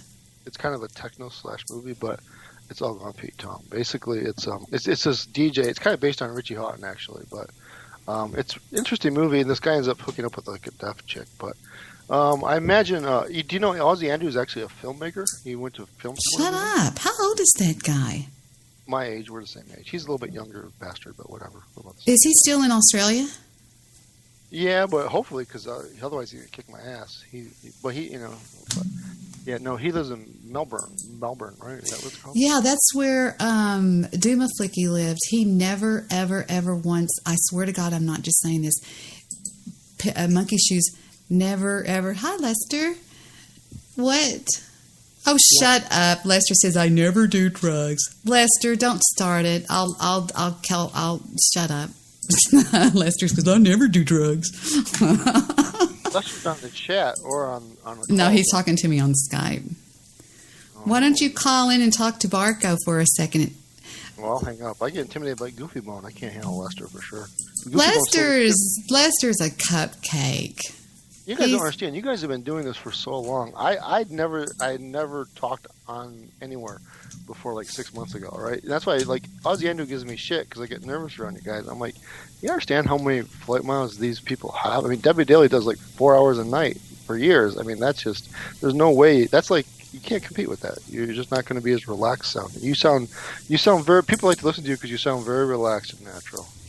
People like Apocalypse hates listening to me. He's like, dude, I just turn it off because I talk too fast. I sound like I'm on drugs, even if I'm not sometimes. Are you serious? It's just no big deal to me. You just talk and don't do anything. Can you think back to like your first year maybe of doing this or no? It's maybe. No, I was always chilled out with it. I was always chill. I mean, I still have my first show I did, Barko. I have my the very first time I called in and did a podcast. It was on EVPs. It was really bad. It was hysterical. But here is my friend. Listen to me talking to my Australian friend. Here he is. Listen to his voice. Yeah, it's me, Baby Buns. What's going on? No, it's me. You've got your audience, and it's going to be go to your writing appointment Skype chat. No, it's like just me and you. I'm out of my mind. What's wrong? I miss you. I was so wrong. What, like? No, it's not. Listen to Olivia Newton-John in the back. Yes. I don't care. I'm hearing your voice. That's all that matters. I'm sorry. I was a fucking bitch. We were best friends. I mean, we really were. And he had never, ever, I honestly don't think the man had ever once missed my show. Even when I went off on my own network, he followed me over there and listened to if he was still alive, he'd be here right now. He has a very, oh my God, he has a very dishy voice. He passed away, though. He must have passed away young. Yeah, he did. He got real sick, and it's very sad.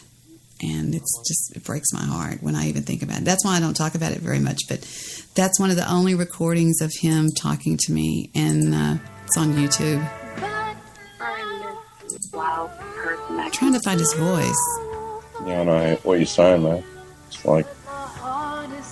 So you never met this person in person, then? No, he lives 19 hours away in Australia. When I would be talking to him, it would be the next day plus 3. So right now it would be 5 p.m. tomorrow. Isn't that wicked? Yeah. I mean, actually, that's both wicked. It's kind of the reason I like Spreaker. It's like you talk to a guy from Australia, you talk to a guy from Holland, or like Blake and Jade's been doing it. I don't know if you listen to them at all, or I have listened to them a couple of times. Yeah, are they married? No, they just been living together for 12 years. But they had a guy in tonight, this Dave Davian, who had a really, really like we were talking to them about because there's Aaron who has like a kind of an upper class voice, but he's kind of like, but anyhow, and Blake and Jade are both from like South, like the lower class of English society, and Jade calls it posh. If you're posh, you have an upper class voice, and this guy they had on, so posh. Yeah, Yeah. they're a very sweet couple. They just seem like a great couple. It's like Are they funny? I mean, why do they do it? Oh What- yeah. Oh, they're hilarious. Yeah, together it's just because they're just like very sweet together. It's very like, it's like you get diabetes listening to them. They're so sweet together. What Bill Burr were you talking about that's new? There's a new one now where he's talking about, what is it? He talks about the LA Clippers guy, about how people. Well, he has he says he was down in like a Texas bar, and he's like he starts the whole bit off. I don't know if you have it from. Is it called I'm Sorry You Feel That Way? Yeah, exactly. Yeah, that's the one. It's about 3 minutes in if you have it. Oh, it's funny as shit. Have you ever heard the helicopter story that he tells? God, that's funny. Oh, this guy was watching a helicopter. 3 minutes in. Wait, there we go. Watching round after round. The Jets are up next. I think they need a cornerback. They need to improve the defensive line. It's his face. It's part of it that makes me just die is watching him. I mean, and have you ever noticed that when he does his act, he's always looking at just one person on the front row? That's got to be something that he's really, really nervous about or something. I don't know. Actually, I think it might be a little bit further on. It starts with the joke he starts with is he was in Texas. He was at a bar, and some waitress had written on like a chalkboard, like bars and restaurants have the thing where every day they write. Mm-hmm. And this waitress had written after like some of the a lot of the NFL violence had happened in that. She wrote, "We like our beer like we like our violence, domestic." Wait a minute, I've heard that. Yeah, I think it's. Like in a That's minute or fucking two. Joel But Osteen. then- You ever see that guy? Dude, that guy is so full of shit. He doesn't even open his eyes when he's talking. He's just like, take a pitch for Jesus. Yeah, this is the Gig being like, what's up with this Monica Lewinsky? Is this crazy? I mean, I love when he goes, I like on that part when he goes, and these trolls are going, well, that's just irrepressible behavior. What I was saying about the way the presentation style is, it's the same thing with Patrice O'Neill, who I don't know if you ever heard him, but he's this big black guy that was Louis C.K.'s roommate, but he's also Bill Burr's roommate at some point in New York. And Louis C.K. doesn't have like the thing you're talking about where they look directly at somebody, but Patrice O'Neill, he totally has that. Like, and he kind of like, you've listened to his whole Patrice O'Neill's whole act, he kind of incorporates the audience members into it as jumping off points, and whereas Louis C.K. Gotta doesn't. hear this fucking helicopter story. I just found it on on YouTube.com. I just found it. I've heard it actually, so. I'm going to share my screen if you want to watch it. Lester, call in, you mullet. Wait, here we go. Okay, here it is. It's called The Helicopter Story. Guys, this is hysterical. I saw this story down in Orange County, right? Down in Orange County, California. This guy gave helicopter tours for 30 years. 30 years without incident. Hands the business off to his son. The American dream. I built it up for 30 years. Here you go, son. Make the family and the family name proud. All right, Dad, I love you. Right? This poor kid, 5 days in. He's supposed to give a tour to a couple. Only the dude shows up. The kid thought it was weird, but he's like, I need the money. I got to give him a tour. Right? So he takes this guy up. 10 minutes into the tour, the dude fucking jumped out. Yeah. Oh, shit. 5 days in. Watching Barko, 5 watching. days in from the you're balloons right about- and the cake. We love you, son. He's smiling. Keep the family tree going. Traditional life. 5 fucking days later, this kid, he probably barely had the speech down. Just sitting there flying the helicopter. All right, if you look out the left side of the aircraft, that's Orange County. There's over 27 miles of beaches. Put your seatbelt back on. 27 miles of beaches. Was established as a county in 1903. Sir, please don't open the door. Sir, what are you doing? Sir, no, don't! No! Stop! No! What the fuck? What the fuck? Oh my god! Oh my god! Watch what he does. Oh my Watch. god! What the fuck? What the fuck? Fuck! Air traffic control. I don't know who's on this frequency, but you really need somebody to jump out of the fucking helicopter. 5 days in. So I read further into the story. Turns out the guy who jumped out, he was 61 years old, terminally ill. He was in pain every day. They couldn't figure out what was wrong with him, and he had had enough. At that point, that guy immediately became a hero in my world, right?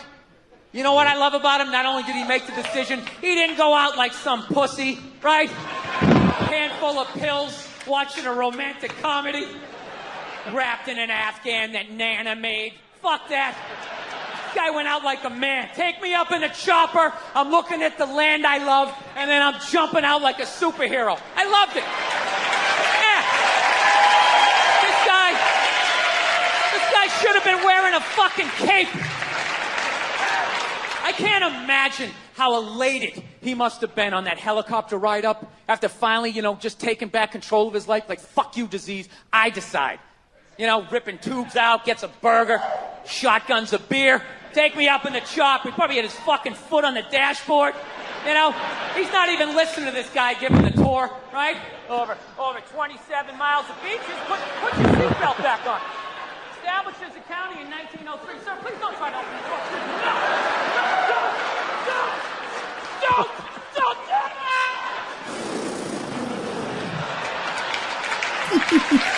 The first time I saw that, I thought I was going to die. But here's the thing. I left out one small thing. There is one small thing. The guy fucking lived. Yeah, they were out over the ocean, 500 feet up. You'd think that would be enough, so I'm thinking he must have gone in like Greg Louganis, like no splash. But witnesses said it looked like a dummy was falling out of the air, so that sounds like a hell of an impact. I think he accidentally did the most epic 500-foot belly flop in the history of jumping out of a helicopter, But that didn't change what he was trying to do. Where his heart was, I still love this guy. I just feel bad for him.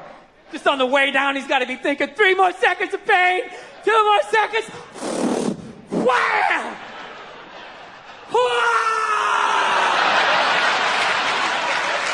I almost spit my water out. Oh my God, this is worse! This is way worse! It's his delivery. He later died at the hospital. That's right. Isn't he great? I mean, we were watching him the very first time, like I said, on Netflix. Netflix, and it was just freaking hysterical. I love "There's No Reason to Hit a Woman." I bet that's what you're talking about. Yeah, because we play that a lot, but you probably heard it already. I've played it before. It's freaking hysterical. I love. What I like about him is it's just not for humor alone. There's a point behind it. Yeah, he's just telling stories, and we actually looked up that story. That story is true. Have you ever seen that video of the people that fall out of that helicopter in the tornado? No, I haven't seen that. You got to see this before you hang up. Helicopter and But tornado. earlier I was on with Blake and Jade, and they did a trivia thing, and they mentioned the Golden Gate Bridge. And there's a movie called The Bridge, which is based on like an essay called The Jumpers. And the bridge, they set up a bunch of cameras. Yeah, that's right. And I've seen that. And they show people dying. I mean, but the thing is, they say everyone who survives, like 98% of people die, but like 2 out of 1. And they say everyone who survives says the same thing. They say halfway down, I realized, oh shit, this was a dumb idea. Yeah, so everybody does. Okay, watch. Check this out.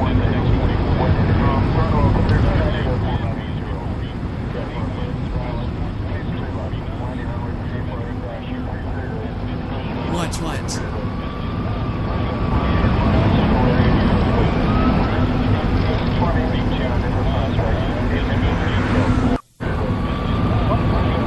Oh my God, there's people falling out of the helicopter. Yeah, watch. Hope they live. You're not showing me death, are you? Because I'm. No, that's all it shows right there. Isn't that wild, though? Speaking of speaking of helicopters and stuff. Yeah. Yeah, it's pretty wicked. Pretty wild. Yeah, I remember on the bridge, the one thing they showed, and the cops actually showed up. There was this woman, like a 30-something woman. She's sitting like on the precipice of jumping, right? But she's just sitting there with her arms crossed, kind of hunched over, and the police are kind of along the rail, but they don't go toward her because she's like, "I'll jump," right? And she's just sitting there, and they have their cameras. They put cameras on the bridge to catch people jumping. So they're there all the time. I saw that. It's called something. It's the Golden Gate Bridge. Yeah, but the weird thing is, when she jumps, she doesn't jump or anything. She just kind of relaxes into it. Ugh. And it's just the freakiest thing. It's like okay, I'm done. It's just, and so I don't know. But that's ridiculous. I can't imagine doing something like that. I just hope that I have my father's luck. I hope I just die in my sleep. Oh. What does Rick want? Rick? Is this Rick? The Rick? How come I can't add him to the call? Look, it's going to make a separate call. Well then, I should probably log off because I got to prepare for my show because Hold people on, want. Rick. See what's going on. Let's see. Well, thanks for letting me on, Debbie. I'll talk to you later. Bye. All right. Okay. He hung up. Rick, I'm going to call you now. Rick. Well then, I should probably log off because I got. Hello? Hello? Is this Lick Ransom? Yes. Lester's listening, so you better be nice. What's up? Whoa. What the fuck is that? Like, I don't know. What's he gonna do? Is he gonna call in and give me a tongue lashing? Or No. Fuck. Did you call Chris Nelson tonight?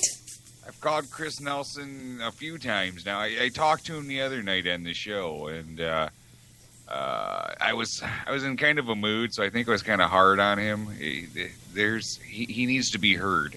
I'm worried about him. Huh? I'm worried about him. What do you mean you're worried about him? Is he a friend of yours? Yeah, he calls me his best friend. Oh, is he gay? No, he is not gay. He likes the tail. He likes women. Why does he sound gay? Why do you sound gay? Why does his cats have a show? I mean, I talk to my cat in my show, but my cats don't actually have a show. Have you listened to this show? I have, and he really had a bad night the other night. I mean, he really had a bad night. What's that mean? What do you mean he had a Well, he's having problems with drugs and alcohol, and I just, something, Rick, I think that when people try to stop drinking, I think that it's twice as bad when they start drinking again, and that's why you just don't ever say never again. You just, because they kick their butts, they kick their own asses so hard, and he's just really been down, and I'm worried about him. But so me accusing him of being gay and laughing at his cats probably didn't help matters. I think is what you're saying. No, it didn't. Have you ever seen the guy? Is he the one with the big glasses? I mean, if that's his real pick. I mean, No. He's a pretty neat guy. He's neat. What the fuck is that, Debbie? He's a nice guy. He really is. He's not a piece of shit. He's not an asshole. He's not a jerk. He's just very. Say that now, though. I've heard. I mean, you've said that about other people, but then now you can't stand them. Who do I not stand? Who can I not stand? I kind of hate everybody. No, tell me who I hate, Rick. Come on. Well, like Andy Bong was here for the longest time. I hate Andy Bong. Well, I don't know if you hated him, but I thought there's some bad blood there. Did I've never said a bad word about Andy Bong. What happened to that other guy that he had Asperger's or something and was kind of suicidal? Dave's still around. Dave texted me today and he said, "Hey, you did a great show the other night with Lester." Dave loves Lester. All right. I'm kind of standing corrected. Well, see, people think that just because somebody comes on my show that they have to be on there continuously for the rest of their life, and they don't. They come in and they go out, but they're still friends with me. Friends, you know what I'm saying? They're still friends. They're just not on the show. Fucking Peach. He's not fucking. Lester, are you drinking Jack Daniels tonight? I'm going to try to pick Lester up. Lester, can I pick up your call? Now. No, I'm going to talk to Rick then. Is it true What? that now this Paul Dembski, you know who he is, right? I do. I know Paul Dembski. Right. Now, I've only listened to like 2 or 3 of his shows, but the one that I remember that I know I listened to for sure, he did a show, and maybe it was fake. I don't know. You can clear it up now. But he did a show about a year ago.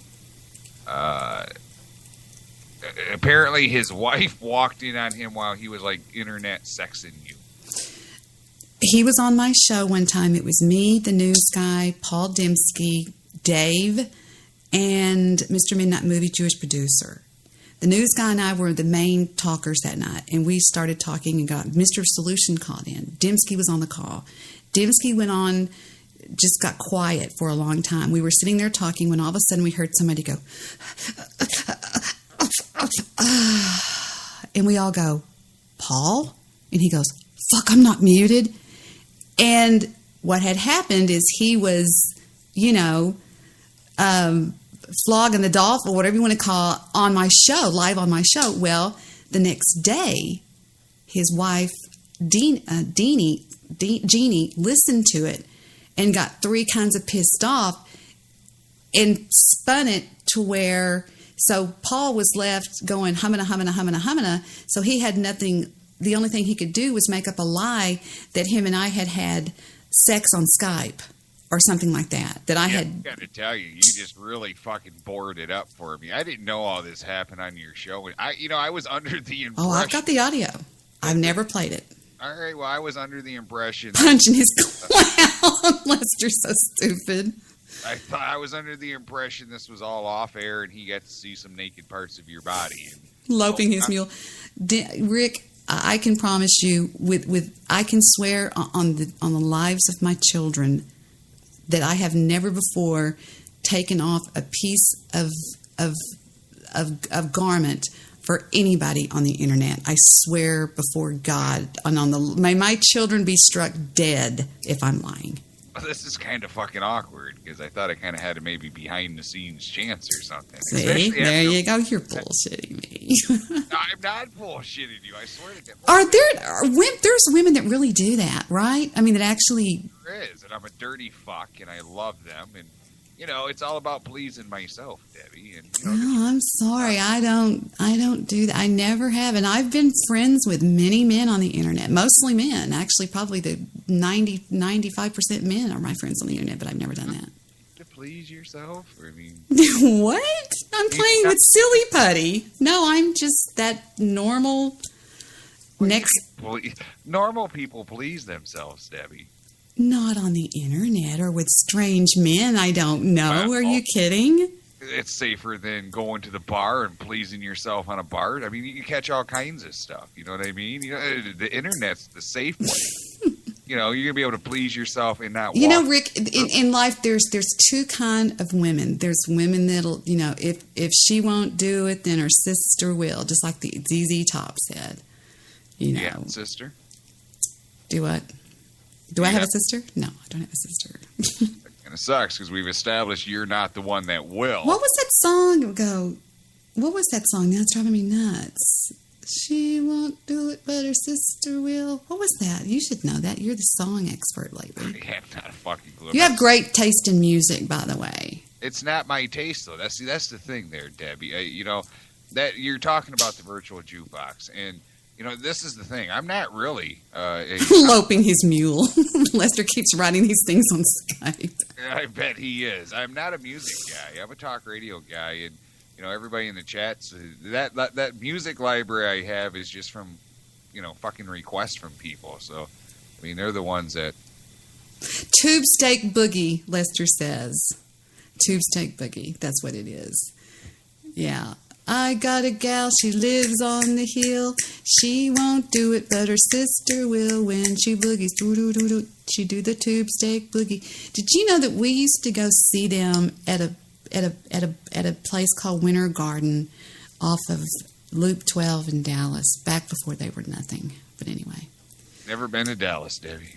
So, let's wrap. Let's be real. So no chance of seeing you naked. Absolutely. You would have a better chance of getting hit by lightning tonight. That'd be fun, too. All right. Well, I've tried. I'm sorry. I have never done that, and I'm not about to start now. But I cannot I cannot blame you for asking. I bet you can. Hey, why don't you go to that site that we've talked about one time? It's called, it's amazing. It's called Free Webcam or something like that. And it's got these gorgeous girls that are just on webcam, and you could do some damage there. Hamster. No. Those are all ugly girls. These girls are gorgeous. Mr. Solution found it. It's called. My wad on the internet. Do you think my standards are that fucking high, Debbie? Seriously. You're funny. You're so funny. Why does everybody say you're little? Are you short? Sure. You don't sound short. Why do you sound tall? I'm not tall, but I I hate to break up the fantasy. I like the fact that you know what? You want to know who started the short thing, and I think it's because you had gotten your information mixed up, but you were the one who started me being the short thing. It's probably No, I did not. Who are you believing? You are really believing you must be believing Bathtub Girl. No. I heard it with my own ears. You were doing a show, and it was shortly after you first started hanging out with a guy in Leicester. Mm-hmm. And you had said something. You said it was something like, "Oh yeah, the guy in Leicester told me all about you. I know all about your short little ass." And really? so I'm thinking, all right, great. Now she's got me confused with Nick fucking Larson. I don't think so. That's what I was thinking. I was like, these motherfuckers are telling her about Nick Larson, and it kind of sounds the same. Well, when I first met you through one of the shows here, I used to do readings a lot, and I still do. And the first time I read you, I saw you as tall. Remember I said I saw you standing in the kitchen, leaning on the kitchen counter, talking to a woman in your life that was very important. It wasn't your wife. It was either an aunt or a mother or somebody that you. I know that I have never said that either. And if I said little, I don't know what I meant. I would have never insinuated that you were short. I don't remember all of that, but I do remember there was a time you had called into Jay Sand's show and you did a read-in thing, but I don't remember any of that. But you were pretty much. Basically, it was almost more of like a horoscope thing. You just basically told me, like I told you what my sign was, and you basically just told me, you know, what my traits were for having that sign. No, it was. Future now. Do what? What'd you say? Read my future now. Well, I used to do. All I have to have is not the year of your birth. I can't have the year of your birth. All I have to have is the day and the month of your birth. And then I work it out like that, but I really have a lot of luck with this. I bet you that I can nail you too. I want you, and I don't know if you have these powers or not, but I want you to, like, there's some dead people I want to talk to in my life. Are you serious? I'm serious. I want you to bring me some dead people that I want to talk to. You know what, Debbie? Convince me. Convince you. Okay, we'll see if we can hear their voice. I'm going to play. I have this thing that's called. Audrey knows what I'm talking about. She's out there listening. Audrey, are you familiar with a Frank's box? I have a Frank's box, and if anybody out there that's around us that knows Rick, talk off this Frank box. Okay, listen and see if you recognize any of these voices. Okay, starting now.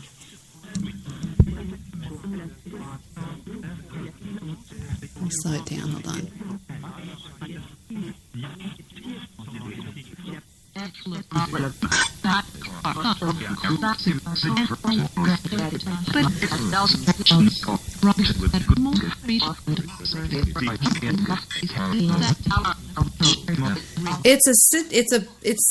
I mean, I was seriously into paranormal back when I was on Blog Talk Radio. I mean, I was really into it.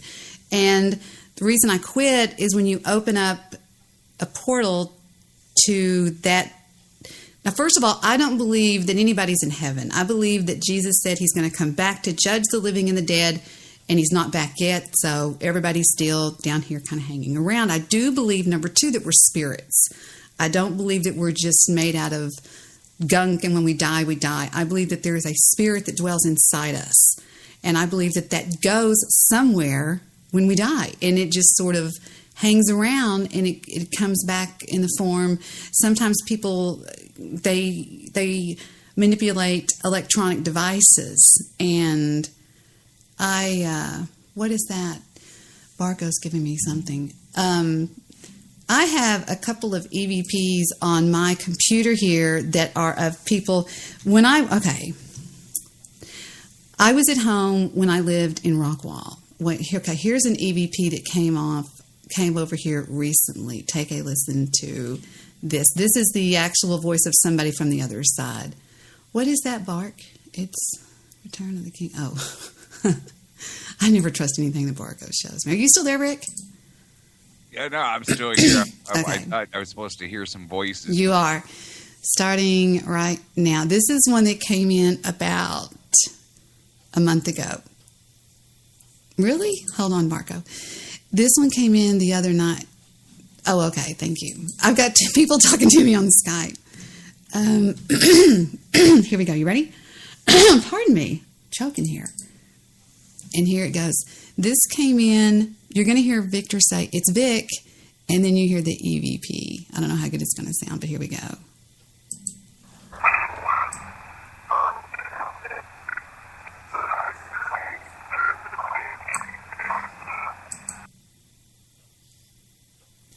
Can you believe that? And it just came across. I'm going to speed it up for you. Listen.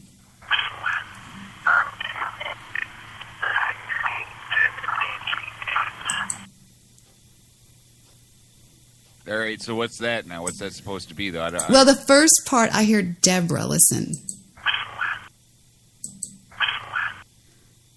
Deborah. And then I hear something, something, something, and I'm not going to tell you. You'll crack up. I'll tell you. You'll get a kick out of it. I had been sun tanning that day in my tanning bed, and I burnt the shit out of myself, and I tan in the nude. And my tatas got really sunburned. Well, when I get a sunburn, it itches for some reason.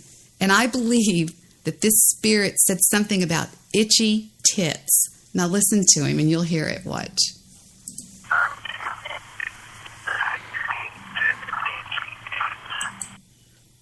Did you hear it? Oh my God. Did you hear it? Listen, here is itchy tits. Watch. Isn't that bizarre? Here it is one more time.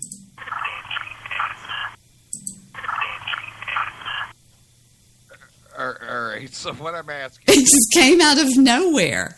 All right, so what I'm asking, Itchy Tits, is... like, what, Itchy tits. Now you're going to run with that, you fucker. What picked up that audio? Well, it came across Victor. You can hear it live right here on my phone. Victor called from, I don't want to tell you where he called from, but he called, should I tell him? Okay, he called from, you're going to laugh. Or whatever. No, it was from the gate. We're like freaks over here. We have security cameras and stuff when he was in the bonding business, but we took a lot of it down. Hold on, let me go. Here it is live on my phone when it came across when Victor called and said, it's Victor, because you have to push a button and I have to approve you coming in or out. Here it is live from off my phone. Listen.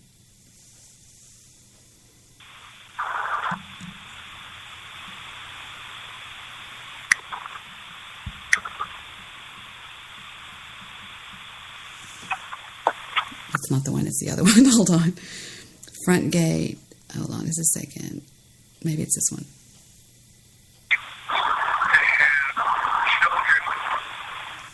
Nope, it's not that one. It'll be one of these right here that came in. Or it is this one. Maybe it's this one.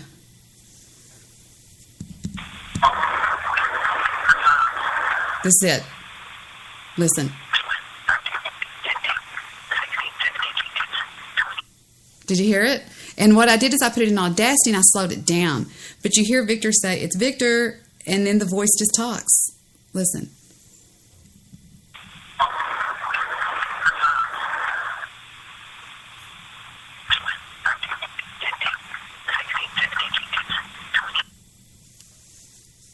And I thought, do you know what I'm talking about? I clearly hear it saying, touch me, Itchy Tits, touch me.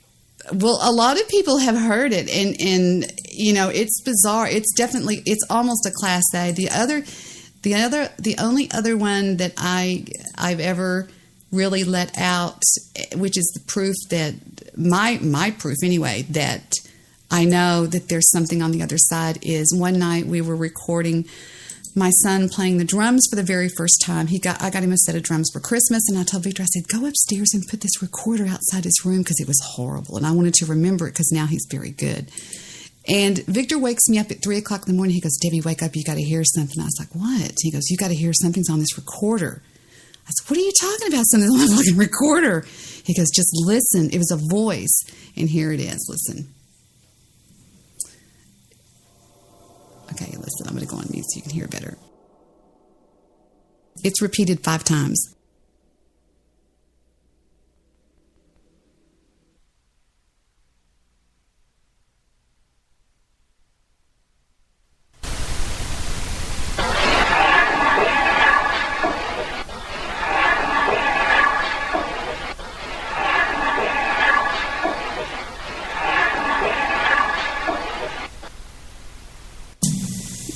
We heard, "You don't want me in your house." Did you hear it? No. You didn't hear that? Kind of, I guess. Okay, listen one more time. He says, "You don't want me in your house." Boom, boom. Then it repeats. "You don't want me in your house." Boom, boom. And then repeats. "You don't want me in your house." Okay, here it comes again.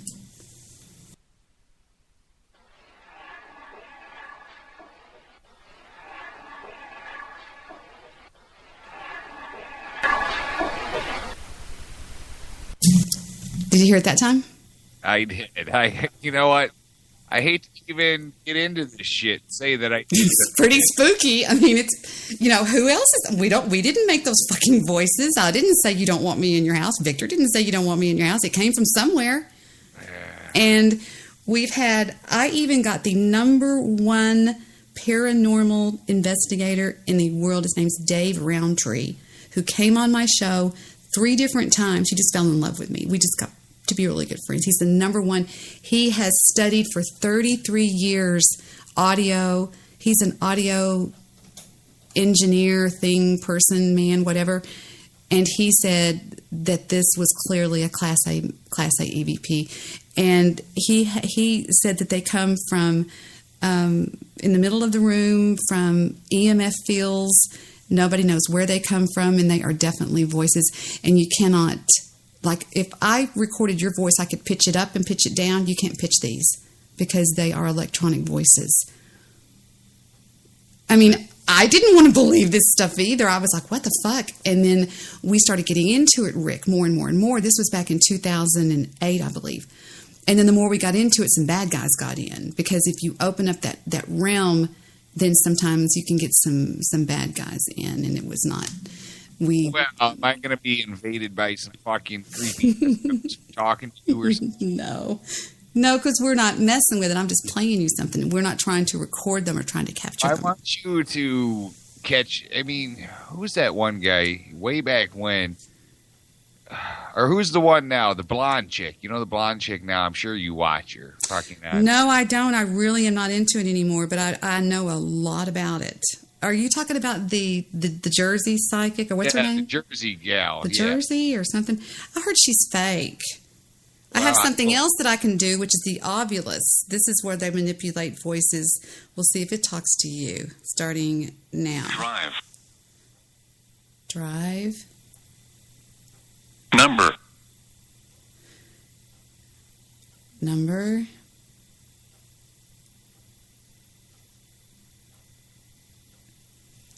Oh, wow. Yeah, I'm convinced. It said Rick. Look. It said, wow, are you kidding me? What is today's date? Today's date is, there it is. It's 3/27.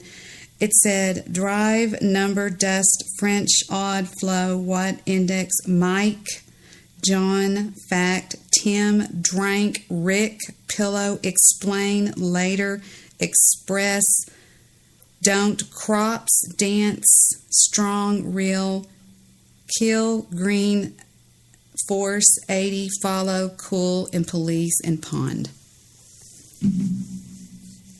Isn't that amazing? Story of my life. All of that.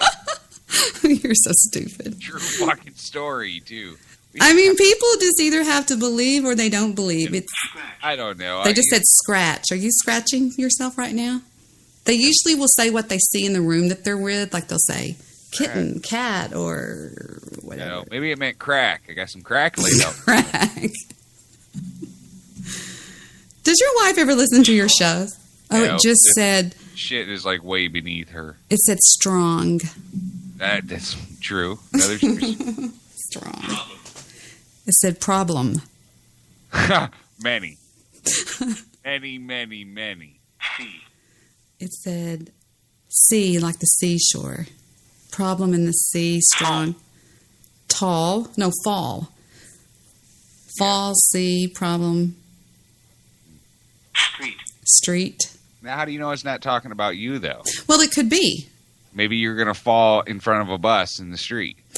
And I'm going to be in the sea. Maybe I'm going to go in the sea by it like a seaman Well, that could be, that could be me, because I'm usually throwing all kinds of semen all over this place. Do But people say you're a pervert ever? You seem. It said cent, like 1 cent or one red cent. a pervert with internet. Monica. It said Monica. I'm just trying to tell you what it says in case anything rings a bell to you. It says Monica. Does the name Monica ring a bell to you? I went to school with Monica, but other than that, I didn't get to like fuck her or anything. I mean, It said self. I'm not going to comment on that. always thinking about myself. No, believe it or not, Jimmy, I live a very conservative life. Said leg. Go ahead, I'm listening. You live a conservative life. Mm-hmm. Believe it or not, Spreaker is my way to let out all those other fucking weird voices and shit that goes on up there. And the wifey poo, she's cool about it. She understands. At least I'm not taking it on her. It said fatal. It could be. Fatal leg self. You need to slow down. No, I'm joking. But that's really all I'll do as far as EVPs and stuff like that. But it said blaze spell. It said blaze? B-L-A-Z. It said basement spell. Blaze. B-L-A-Z-E. Yeah, can you not hear him? He's right here. I'll put him by Gravity. Gravity. We all love it. It's called a Frank's box. I've never heard of it. So what, it's supposed to just like pick up ghost voices in the room or something? Or? It just said Tim, T-I-M. Never met him. Me either. Yeah. Sometimes it's people you don't know, but that's really all I do. I mean, I'm not like a witch or anything like that. I don't have spells and shit like that. I just found it to be interesting. And a lot of people say the reason that I'm interested in stuff like that is because I have so many people that have passed away in my family. Instead. It said instead. It normally doesn't talk this much. Blue chat. Chat. Exercise. One night I was holding up 2 fingers and I said, how many fingers? And it went 2. And I went, fuck, I turned it off. It scared me. But anyway. I think I'd ask for my money back, Debbie. Oh, it's just on my iPhone. Oh, it's an app? Mm-hmm. Oh, my goodness. It wasn't like a 99-cent one, was it? Walter. It just said Walter. Well, I researched it, and it's an EMF field finder, and I don't know how it works, but a lot of people use it. But You've got me interested. In fact, here in about a minute, I got to make a trip to Taco Bell. Fucking waffle tacos are screaming my name right now. God, I can't stand Taco Bell. That stuff is nasty. Oh, I hate it too. I honestly, I swear to God, Debbie, I fucking hate Taco Bell. But the waffle taco, I mean, it's all right. So it had to be fucking Taco Bell of all places to come up with the ideal of deep frying a frozen waffle. All right, but whatever. There's one. It said female test above, and then it said something else. It said another name. It said Ed. Use ghost communicator. Are you fucking kidding me? Mike B's all. You got Mike B in your chat there. I know him. Who's fairly Mike well. B? I know him fairly well, and It said Wood. You're back such to me. a pervert. I mean, it's like, you either believe, I don't believe when people die that we all go to Jesus. I don't believe that. I believe that nobody's up there yet, because what the Bible says, if you're going to believe the Bible says, I go to prepare a place for you, and he will come back and judge. He said, bad. Yeah, you bad. Don't talk about the Bible. All right, well, I'll leave you with this, because I got to get going here. I got to eat and really just reassess my life. But I'll leave you with this. I'm very, very skeptical of all this stuff. I'm one of those see it to believe it types of people, except for when it comes to mermaids. But when my grandmother passed, I was there by her side when she took her last breath. And I'll tell you this was the freakiest thing, and I can't explain it to this day. And I'm still skeptical, but I can't explain it. When she took her last breath, there was a lightning struck outside of the bedroom window where she was at. Are you serious? I saw the flash before the Wow, that means that they came for her. She went straight to somewhere. Because there is a place that they talk about that's not heaven, that's like sort of an in-between place. That they say that it's over on the other side of the fence or something like that. So. Well, the whole thing was pretty creepy. There was a big flash because it flashed first, and I remember too. It all happened really fast, but I remember when it flashed. For some reason, the thought that went through my mind is, why the fuck is someone taking pictures? Because I thought my dad took a picture or something. I'm like, what the fuck? Are you serious? And then there was the boom instantly after, but it was a sunny day, cloud in the sky, so it was kind of fucking creepy. And my sister was on her way to the house because she knew, what was going down or what have you. And the thing she said when she walked in the door was, "Oh my God, you guys just had a bolt of lightning strike outside the house. We saw it on the way in, blah, blah, blah." And so the whole thing was kind of weird. The exact damn thing happened when my fucking dad died. I was sitting next to him when he drew his last breath because my mom had already passed away, and my brother had just got through playing softball with some buddies, and they were over at his house drinking about 6 blocks down the road. And I called him. I said, "You better come on over." I said, "What do I do?" And he goes, "Well, you need to call 911 and just tell them to take their time. Don't go code 3 and all this kind of stuff." And I went outside to smoke a cigarette, and one of David's buddies drove up. He beat David over there. He had a Mustang. I'll never forget it. And we looked, and it was a beautiful, clear night. But right over our house, I swear to God, there were clouds that just formed. And we were like, I was like, "Look at that." And he was like, "Whoa." And then they just kind of just dissipated.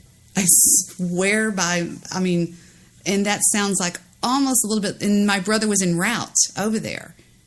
And by the time he got there, we were just all standing outside, talking about my dad and stuff and remembering my dad. And finally the ambulance came and got him and took him, to the morgue or whatever. But that's weird. The same thing happened, but I've never heard of lightning striking. That's pretty wild.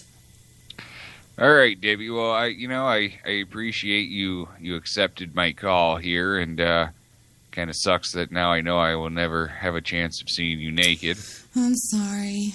Yeah, it's I'm guessing we have to stop talking about you now. All right. All right. Well, better luck with the next person. But if I think about that website, it's called something like Free Webcams or something. I'll tell you what it is. Maybe that can help you out. How about that? All the help I can get, baby. All right, bye, Rick. Bye-bye. Rick Landstrom, 32 minutes and 25 seconds call. That was crazy. Yeah, this thing is fun. I mean, you just don't get really serious with it, and you just don't get... Some people get carried away. Some people get carried away with anything. They get carried away with religion. They get carried away with a love in their life. They get carried away with working with things that are paranormal. They get carried away with a lot of things. And I've always been real grounded. I've never been carried away with anything, except Don Henley. But you just have to remain real grounded. But when you open up yourself and start recording for these things, and you start actually, they call it ghost hunting or whatever it is, you have to be real careful, because there's been some people that have gotten in a lot of trouble. Because a lot of times... because whether or not you believe in the Bible, that's not the point. Whether or not you believe in God is not the point. The point is, this is a spiritual world. We are not just blood and guts. We are spirits. Now he calls. Well, I thought I'd let Rick do whatever it was he was doing. Hey, you know what? Did I ever say that Rick was short? Or did I ever say that you said that Rick was... I don't recall, because I'd never even mentioned that to you. No, I think he was popping zingers. Oh, well.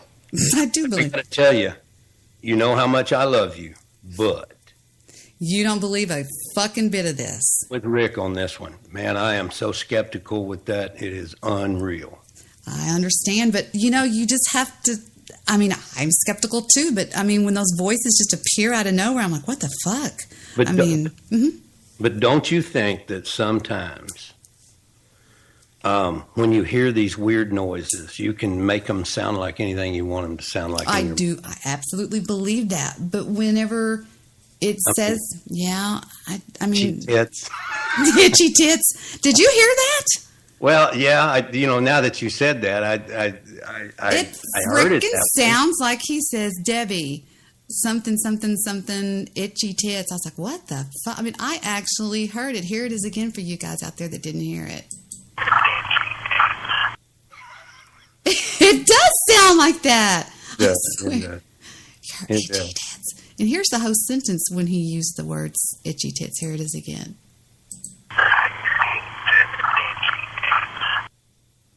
I don't know what he says before All right. that. Here's my question about all of that. Because, see, all this paranormal stuff goes back to the Nick Larson days. Now, I may have mentioned how short Nick was. You know, I just found out recently, I mean, you know, a few months ago, in all these years, I never knew that Nick Larson had George Washington teeth. I never knew he had false teeth. But anyway. Really? Not that that's a big thing, but I just... Didn't George Washington have wooden teeth? He had wooden teeth. Shut I'm up. thinking Nick probably does too. I'm just not sure though. You know, my father used to tell the oldest joke. Have you ever heard the old joke called Would I? Yeah. God, that's the oldest joke in the world. My father used to tell that to us a long time. Would I, or something like hair lip? Hair lip. I told that one night I swear to God, in a bar. We were all sitting in a bar, me and all the other wives. We were on the PGA tour. We were touring around with Tommy and Mark Carnival and a lot of people. I told that one time, and I thought that John Daly was going to fall over the back of his chair when he heard that. Mm-mm. Yeah, we used to hang out with John Daly a lot and Mark Carnival. John Daly in Conway, Arkansas. You met him? I damn sure did at Lake Conway. He is a cowboy. I mean, he is just a home. I'll never forget. I was there, Lester, when he walked onto the Byron Nelson and won that son of a bitch. Yeah, I'll never forget No that. doubt that he could knock the living shit out of a ball. but John Daly, we met him at Lake Conway in Arkansas, and we spent the whole weekend out there on and off with him on his boat and him on our boat. This guy can put away more liquor than anybody I ever met in my life. Yeah, he's pretty, he's kind of like a guy that will belch at dinner, and he's kind of a pig, sort of. I mean, Yeah. we were staying in a house when we went to the Masters in Augusta. I mean, wasn't the Masters. It was, I've got a towel in there in the kitchen. It was in Pennsylvania. It was the U.S. Open. And I had been sweating Tommy for 36 holes up and down this place. And the funny story is when we first walked up, I walked up and we were meeting up with a group of people. It was our attorney and his wife, and it was Tommy and his wife, and Willem Dafoe was in the group. Wow. And yeah, it was amazing. And I walked up and I said, "Hey," I go, "Bob," and he goes, "Hey," and you know what I'm going to say. He goes, "Did y'all get your badges?" And I go, "Badges? We don't need no. We don't need no stinking badges." And Willem Dafoe goes, "She's walking with me." And the entire, 36 holes, all we did back and forth that day was we would get in trouble because during, when they were putting and stuff, he would say a line and I would say a line back, and he would say, "The sheriff is and we just had a blast. He's a funny guy, Willem Dafoe. I bet he is. He is funny. And we had a lot of fun that time. But So let me ask you though about all of, and you're going to have to excuse my voice. My voice is just shredded today because I've been working all day long. you do know I'm on my show, right? Mm-hmm. Okay. I was listening to Rick. Oh, that's right. Duh. Sorry.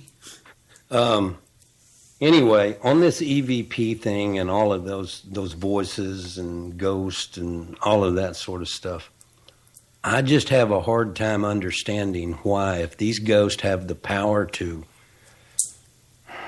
roam around and make things happen, how come it's so fucking hard to understand what they have to say? Because they don't have vocal cords anymore. They don't work off a physical vocal cord. They work off of, I don't know. I mean, if anybody's ever had any respect for me for being intelligent or being open and all. I'm not attacking you on No, this. no, I know you're not, and I don't feel attacked, but it's real. I mean, it's just there. I can't describe it any better than just to say it's there. I don't know. It's the weirdest one we got one time was, I wonder if my other computer's on in there. I bet it is.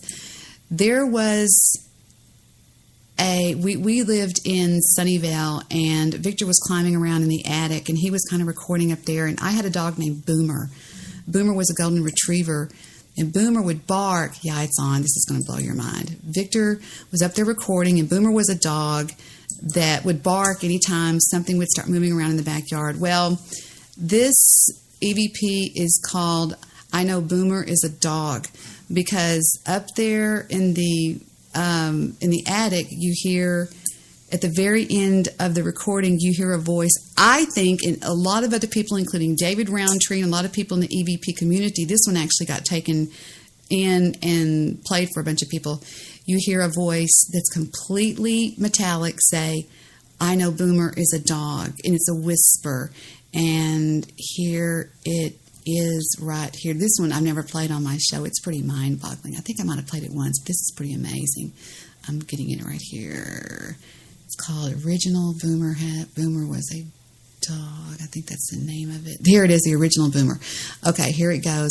Actually, I'll put it in Audacity for you. It'll be easier to understand. And here we go with, this is a pretty amazing one. Now, Victor's going to say, I'm in the attic above the playroom. Then you hear, we'll just take a listen. Here we go with I Know Boomer is a Dog, starting now. I just cued it to play. It's coming from my other, okay. Above playroom, attic now.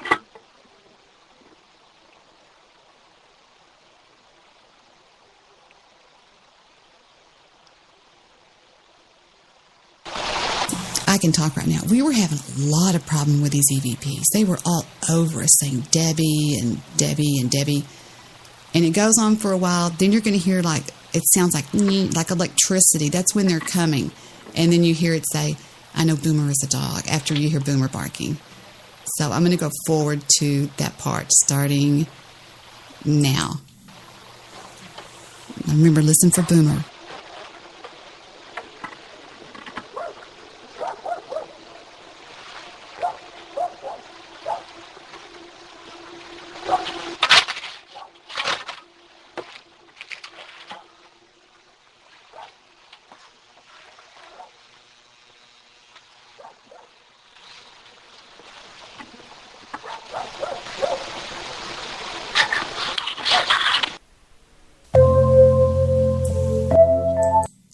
The next song. Did you hear it? I heard something. I couldn't quite tell what that was. Yeah, you have to give it a couple of times. I recorded on Audacity so I can manipulate it a little bit better. Here it comes, the last part of that, where I believe, and so do a lot of other people believe, we hear the words, I know Boomer is a dog. Boomer barks, then you hear a loud noise, and then you hear it starting now. Oh, I got the wrong part. Fuck you. Okay, starting, I think it's right here. Now remember, listen for Boomer.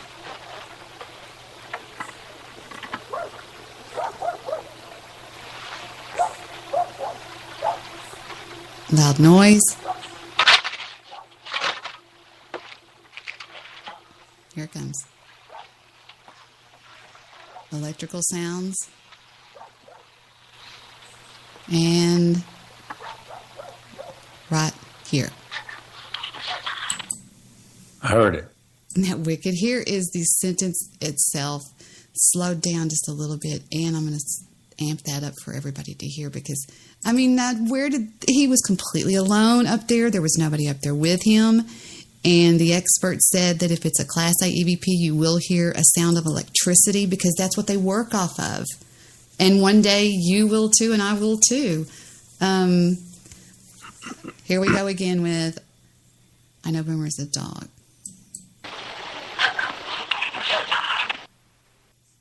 Mm-hmm. I know Boomer is a dog. See, I hear that, and I hear exactly what you said it was. I do hear that. But to me, it's just, maybe it's just that I'm not as curious about that stuff. And that could be. Yeah, it could be. Because it could be. it's kind of like when you hear a baby say, "He just said daddy. He just said dada." Did you hear that? And it's kind of like. No, I know exactly what you're saying. I mean, these beings or whatever, it would just appear to me that they'd just start talking. You know, you have to be recording them. You should do it sometime. You should record them on a digital device, and in the silence, just record the silence of your house. And I dare you to go back and hit replay and watch what you'll hear on it. I mean, it could be scary because you'll hear things that are like, "Fuck." Here is that one more time. I think it's clear as a bell. No, I'm not doubting that. I hear the different. The different consonant sounds. I know Boomer is a dog, so I don't know. I'm not. Don't get me wrong. You know that I would never attack you, so I'm not doing that. I'm not trying to make fun of you or anything like that. It's just so hard for me to swallow that stuff. I understand, and I was the same way. You know, I think I might have told you once when I was a little kid. We were like. I don't know, 12 years old or something, and there was this old scary woman in the neighborhood, you know? Mm-hmm. Like a cat lady? Yeah, but this woman actually, she gave some kind of readings and stuff, and she just fit the whole bill, though. She lived in this big kind of dark house, and, you know, she had the long gray hair. She just fit the bill for everything that a kid's imagination wanted to think about this old spooky woman. Right. And she hated us hated us. She didn't like us. Get out of my yard, God damn it. Get out of my yard. Or if we would be playing ball at the lot next door, and if anybody ever hit the ball over her fence, it was like, it was just crazy to try to jump her fence and go get the ball because it wasn't like in those the Sandlot. Yeah, but it was so, your heart would just start racing when you crawled her fence, and you'd run over there and get that, and you'd just run like crazy. Because you thought she was a witch. Well, we didn't know what the deal was, and so one time, she came out there and she was yelling at us and doing all this sort of stuff, and then she looked at this one kid that. What did she do? She told him, she said, "You know, I'm going to put a curse on you." Now, see, I've never bought into curses, but what happened? Yep. Tell me what happened.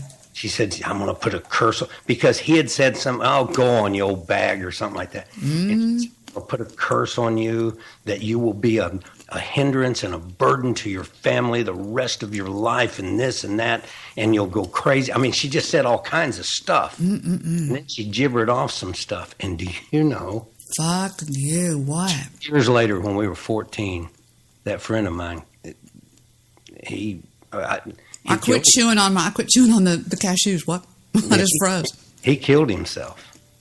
He committed suicide. He sure did. And I don't believe it was because of her or anything like that. But you can't say it was, and you can't say it wasn't. I mean, that's just the whole thing. He was and he became a real fucked up individual anyway. But you know, I don't know. I just don't like all that stuff. I call it the heebie-jeebie stuff because it gives me the heebie-jeebies. And you have to ask yourself, why does it give you the heebie-jeebies? Because, I mean, it's like, you know, it's going to happen. I don't even hate to say we're all going to die someday. I hate that shit. I'm like, fuck you. I'm not ready to die someday. I'm having a ball right now. Oh, I understand that. But, I mean, as far as this, I think that place you were talking about where you said you didn't believe anybody was in heaven yet because Jesus was going to come back and place his judgments and all of that sort of stuff. Well, I stand by that. Isn't that place called purgatory?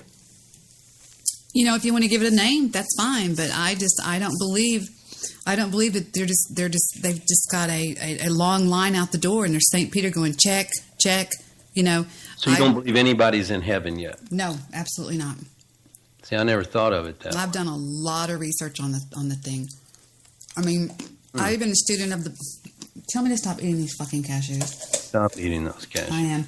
I've been a student of the Bible since I was knee high to a grasshopper. I used to sit at the the end of my grandmother's chair up on the Caprock in West Texas and listened to her tell me stories about the Bible. I was intrigued by it. I mean, I've never walked the straight and narrow. I mean, I'll go get a tattoo. I'm not a Bible thumper by any stroke of the brush, but I do pretty much know it back and forward, and I believe it too. I believe it, and I'm not afraid to admit that. So the Bible doesn't say that I didn't think about that. It doesn't say that when you die, you're going right on to heaven, does it? No, it does not. And too many people, Lester, that have died and come back I believe if we're all spirits, I believe that there's a vortex somewhere in the sky that goes to the next dimension. And I believe that if we're spirits, why would you see a long, like a hall or a vortex with a real bright light at the other end of it? That would be where all the spirits are. And if they pass back through, they're able to communicate with us. Haven't you ever felt somebody touch your back or somebody brush up against you or something like that? You know what I mean? But back in those days, I attributed that to the drugs. The drugs. I don't know. It is what it is, but yeah. It's I hate to keep clearing my throat, but my vocal cords are How'd you fry them? Did you do a lot of work on the radio this week or something? I did a lot of voiceover stuff. So, mm-hmm. But anyway, you've been doing Lester, huh? You've been doing Lester Bartholomew Jones. The Lester stuff, yeah. Lester's horrible. Oh my God! But I just all that stuff just and you might it's a good question. Why does that give me the creeps? It just does. Because I think so much we want to, we need to believe in something. We really do as people. I don't see how people don't. Yeah, we have to believe in something. I'm just not so. I'd hate to think that. What? I'm fixing to slap you. But I'd hate to, I don't like the idea of thinking that we're just here and then we die and then that's the end of it. But maybe that is it. I don't know. I would like to believe the Bible.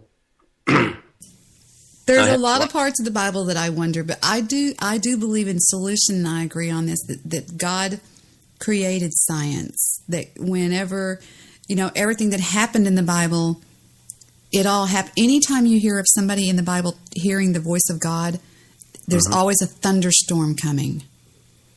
And the winds begin to howl. And, there's times when I think that they heard his voice, as they say, his voice is like thunder. I just believe that it's like when Moses parted the Red Sea, the Bible clearly states the winds blew at a high speed through the night.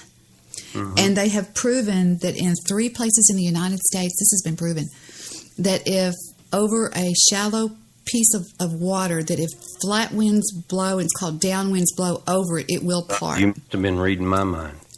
I was just thinking about this. Are you serious? Just now. Wow, that's weird. But yeah, absolutely. It's like, I believe that it all happened, but it was science taking place for the very first time. I swear to God, I believe that. I swear to God, I believe that. I believe that. And I'm never going to change my mind. I don't, like, for example, whenever Lazarus was raised from the dead, I wonder sometimes if Lazarus was in a coma. I mean, I don't know. I mean, I know that's really saying that Jesus was a liar, but I don't know. What do you think about living in a whale's belly? Well, why couldn't you live in there? I mean, it's like so big and stuff, like Pinocchio and those people. I mean, you know what I'm talking about? I've never been inside one, but yeah. It would seem like if you were in its mouth, it would be like a really big place or something. I don't know. I really don't know. But there's a lot of proof out there. No, I think there's something. I think I grew up under the influence of preachers. I did. So I have a lot of beliefs, but I also have a lot of questions. I'd like, how did they decide the books of the Bible? I mean, I understand how it was, what happened, and these books were all submitted. I don't understand why you would omit a book called the Book of Jesus Christ, since he's the main attraction. I don't understand that. Well, Paul wrote them. Jesus wasn't around. He died at such a young age. Paul, the Apostle Paul, wrote them, and he's a history figure. Paul was actually there. I mean, these people were actual history figures. This isn't stuff that was made up. I mean, there was actually a Caiaphas. There was actually a Pontius Pilate. There was actually a King Herod. Those were all real figures. The only thing that there is doubt about is, was he the Son of God? Was he? Right. And he sure enough proved himself to be. Do you know who Enoch was? Yes, I do. Okay. He has one mention in the Bible. And that kind of bothers me, because this guy was, in God's eyes, so perfect that he actually walked with God, and then God took him. Yes, that's and right. So why would you omit the book of Enoch? I think when King James originally put the Bible, no, King James didn't put it together. It was put together in, was it the 13th? I mean, the 7th century, when it was actually put together. Parts of it were put together. Luke had a lot. This says EVP, August of 2013. I wonder what this is. Let me see. I don't even know what this is. Let me see what it does. It might be me saying something horrible. He said he's thinking about something. I hear a blinker. He's crying. I don't know what that is. That was my voice. I heard a blinker, like blinker, blinker. Did too. Did you hear a blinker? I heard a blinker. It must have been my car. I don't know. There's a lot. It's interesting to study, but there's a lot of proof, like all the chariots they found underneath the Red Sea at the exact part when Moses parted the Red Sea. They have found the Ark.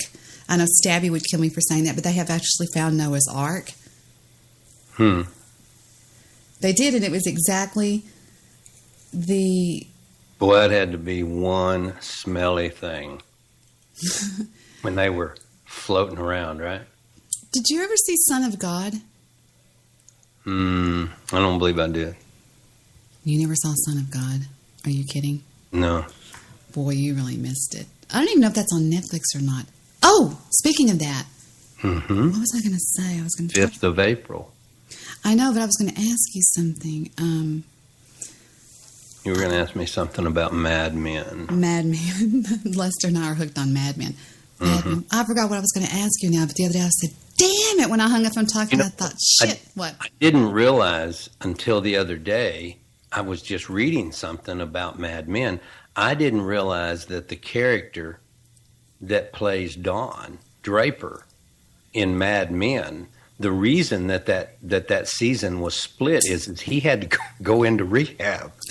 Are you serious? Why did it just appear all of a sudden on Netflix? You and I were on the phone. I said, Lester, there's a season 7. Yeah. But see, they're running those first 7 episodes or whatever, and apparently Mad Men played those episodes already.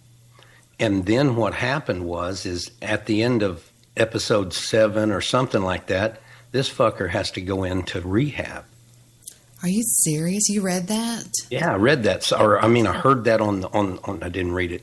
I heard it on television or something, and I haven't looked it up. But you ought to look it up. Do a Google search and see if. What did you think about? Don't you think that and I love a good. I mean, I give all props to good-looking women, but I think that young guy that was married to that hellacious wife that's now dating that blonde, I think she has the crappiest complexion for television. Which one now? You know, Pete. Yeah. He's dating that blonde from California, that real estate agent. Yeah. I cannot believe they would let her on television with that complexion of hers. Pretty rough looking. She's got just like bumps all over her. And another thing is, Don Draper got out of that freaking marriage. I think Don Draper's something huge is going to happen to Don Draper. I think Don Draper's going to commit suicide. You could be right. You could be right. Something's going to happen. He's either going to get killed or something. I couldn't believe Mr. Sterling died, the old man. Oh, you mean... No, is it Cooper or Sterling? Cooper. The Cooper. old. Yeah, he died the day they landed on the moon. Yes. I thought that was pretty wild. I couldn't believe. Well, I mean, I wasn't surprised. He was pretty old, but Well, and he was sick. he was. Yeah, he was always taking medicines and stuff. I know he was a germophobic person, but I didn't know about that. So you think he really had to go to rehab? Well, let me see here. Louis B's talking to me. Hello, Louis. Let me see. Don Draper. Don, Draper. Rehab. We should know his name, but we see it so much. I always pass. I'm like, you probably skip the intro every time. Oh, here we go. Why John Hamm cannot escape Don Draper. This was 3 days ago, guys. Okay. And it says, as Mad Men winds down, with the final set of episodes starting April 5th, lead actor John Hamm would seem to be in an enviable position. He's the Golden Globe winning star of one of the most critically acclaimed dramas of all time, and an actor who's able to get cast in big screen dramas.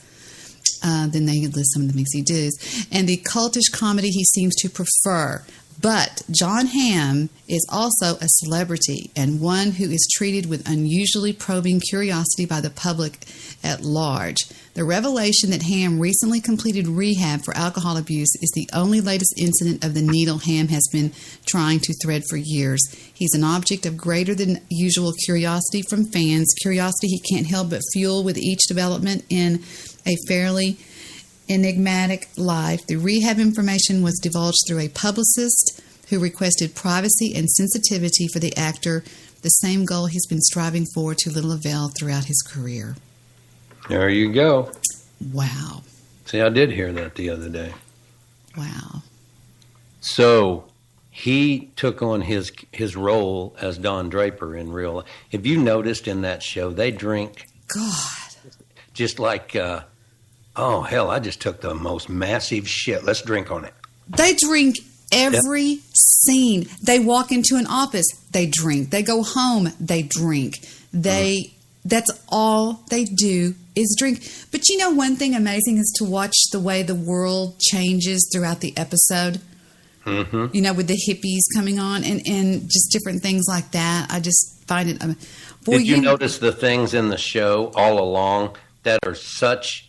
taboo no-nos in life that they let slide through just to see if you'll notice it. It's kind of like in the first season or second season, but early on in the show, her kids, Betty Draper's kids, are playing with something, and the kid comes running in. I know what you're going to say. Listen. Remember? And she gives her a plastic bag over some clothes, and she says, here, go play with this. Yes. I just thought that was, and there was just a variety of those things that took place. Then they make a big deal out of spanking. One of the neighbors was over at a party and spanked a child that didn't belong to him, and it was just no big deal. Everybody just accepted it. It was no big deal, and different things like that. But I don't know how many people out there listening watch Mad Men, but it's pretty amazing, and it's too late now if you're going to get caught up for the April 5th episode. But I really think that how many episodes are they going to do on April 5th? Is that the final one? No, I don't think so. I think they're going to finish out the season, so I would guess there's going to be 5 or 6 more. I'm going to see what I can find. Season 7 of Mad... I hate this loud typewriter here. This loud keyboard.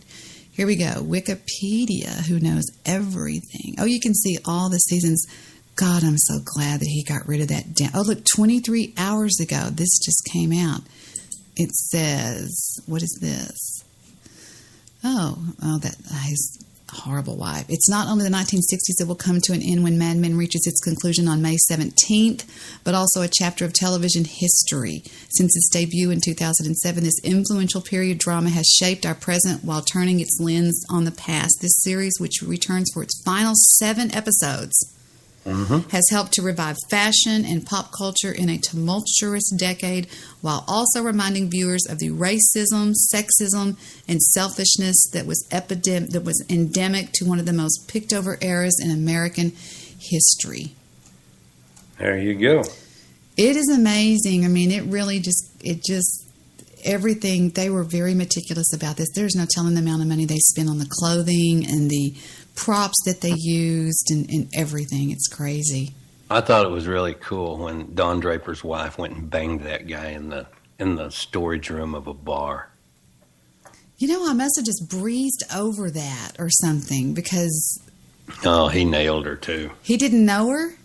No, she went in there and let him pick her up. I mean, she was going to go to the restroom or whatever, and the next thing you know, he comes back there and he'd been eyeballing her and she'd been kind of eyeballing him. I think I remember that. Yeah, and just opens the door and she walks in and it's up and got her legs up behind her ears. And wow, that's amazing. In it. There's some serious episodes. There's one that it covers suicide, everything, and they don't hold back. They pretty much show everything because it's on... You know what really made me sick at my stomach in one of the episodes that we just watched is when that guy was being bothered by that computer that they moved in, and he cut a hole in his chest. Oh, and he cut his own nipple off. That made me puke almost. I mean, he gave his nipple. That was so weird. He was like, "Save yourself." Yeah. They brought in a computer to the office that looked like something from 2001: A Space Odyssey. Hello. What was that name of that voice? Hal. Hal. H-A-L. Hello, Hal. And the computer, the whir of it, began to really drive this one guy crazy that was actually walked away from a really cushy job. And he just wigged out one day. But I thought it was really shitty. I thought that the redhead, Joan, really turned into a bitch when it came to Don. This is what I was going to freaking ask you. What did Don Draper do that pissed them off at the firm? I must have missed that. You mean why did they turn on him? Yes, what did he do to some client or whatever that was so catastrophic? Right this second, I don't recall, but he had it coming. This guy totally ignored his job. What did he do? Well, he just totally ignored his job there for a while. But what was it that... No, there was something that he did that really... They talk about it all the time, and I can't find it or something. I don't know what it is. I must have missed it. I honestly don't remember because I went to catch myself up before this new season. I went on one of those binges, and I watched like... one more thing I was going to tell you. If you notice at the close of the scene of Burger Chef, that's Whataburger. Yes. Did you figure that out too? The ball, the lights that are made like that's Whataburger, and they use all the real names. I guess did Whataburger start out as Burger Chef? I don't know. I bet they did. I don't know what happened to him, but he made something bad. I mean, we're probably boring people that don't watch it, but I mean, I hate when people talk about stuff that I don't know what they're talking about. But sorry, it's a good show. If anybody. Let's see, you got till April the 5th to catch up every episode. That's coming up. That's going to be the end. And this truly is a show that was as well done as used to be my all-time favorite was The Sopranos. But I got to tell you, this show kind of won me over, even bigger than The Sopranos did. Even better than Breaking Bad? Well, I didn't think about that. Breaking Bad was... that's a show that they'll never ever be able to do again. Have you seen the spinoff that Better Call Saul? What do you think about that? I'm just having trouble staying awake. Yeah, I can't either. I can't seem to get back to to doing it. I mean, not to doing it. I was reading something. I can't seem to get into it. He's different or something. He was fucking hysterical in Breaking Bad. Think about it, yeah. His character was, and usually when they have a spinoff, it's this guy goes off and does this and this and this. But this show takes off before Breaking Bad ever started, and I don't understand that concept. Exactly. It's like almost the Star Wars. The Star Wars started off with Return of the Jedi. Yeah. And then The Empire Strikes Back. You sort of go backwards with Star Wars, and you have to figure out that. But yeah, the bottom line is Mad Men is an excellent period drama that if you want to enjoy, I mean, it's like looking, I mean, they covered the assassination of John F. Kennedy, the assassination of Robert Kennedy, the walking on the moon. It's pretty amazing. The clothes, everything is pretty amazing. But my favorite guy in that whole show is Roger Sterling. I didn't realize he was in such good shape until I saw him in that shower scene. I was like, damn, he's pretty. I guess so. He's pretty well. You wouldn't notice that, but I was like, whoa. And he has got a wit about him. I don't know if that's written in there for him or if that's part of his, his actual. Yeah, it says April the 5th is when they start season 7, part 2. There'll be 7 episodes. So, have you ever seen the show on Netflix called House of Cards? I've seen it, but I've never watched it. Is it good? That is an excellent show. A lot of people talk about The Walking Dead. Is it Walking Dead? I just got trouble. You know what? I tried to watch The Walking Dead. I tried to give it a shot, and it just doesn't do anything for me. A bunch of zombies walking around puking up green shit.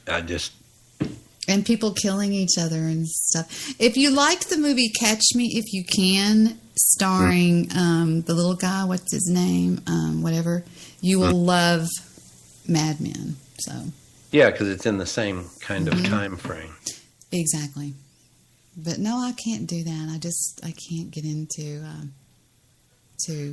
But if you get a chance, you should watch House of Cards. It's about politics, but it's about the real sleazy and dirty side of politics and how this one guy through blackmail becomes president of the United States.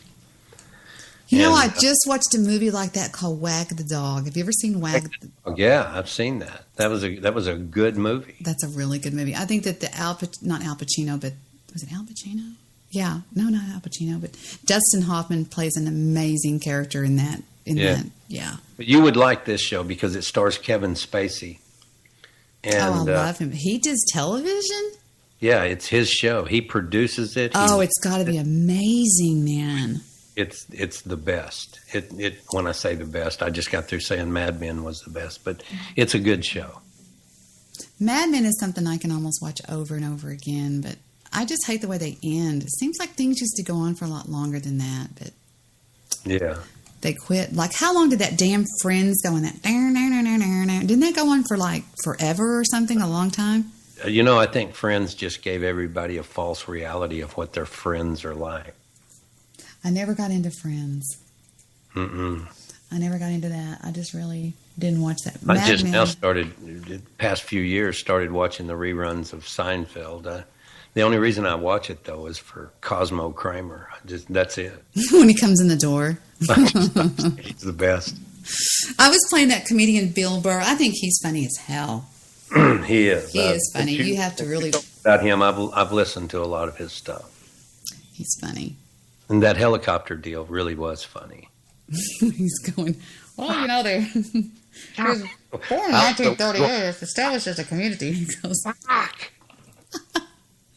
Oh my. Even watching him doing it is funny when he goes, when he looks like he's flying. Watching it, I mean, if it's funny to listen to, watching it makes it 10 times. But what happened to the gay guy Sal Romano on Mad Men? All the people left, in the art department. Yeah, I don't even know what happened to him. I remember seeing that episode where Don saw him in there. Mm-hmm. At the hotel. Mm-hmm. Yeah. And I don't even see how knowing the mannerisms of that guy, you couldn't. I don't even know how anybody in real life could mistake that guy for a straight guy. Oh my gosh, I know. And I didn't realize that back in that day that it was so taboo to be homosexual. Wasn't it illegal in certain states? I'm sorry? Wasn't it illegal in certain states? I think it was illegal. I mean, we had sodomy laws on the books everywhere. Yeah, it was illegal to have, wasn't it illegal to have anal intercourse with your wife even or something? Yeah, I don't know. I know that it was illegal to give blowjobs for a while. Are you serious? Yeah. Even your husband? I think so. For whatever reason, I believe that was on the books in a lot of places. Boy, we've come a long way. Yeah, well, either we've come a long ways or we were really fucked up. You know, if you think about it, in the United States, we are really, and we like to think that we're this hip, bullshit. We're progressive, nothing. all this sort of stuff. I mean, think about what YouTube offers you. On YouTube, you can watch somebody get murdered and die.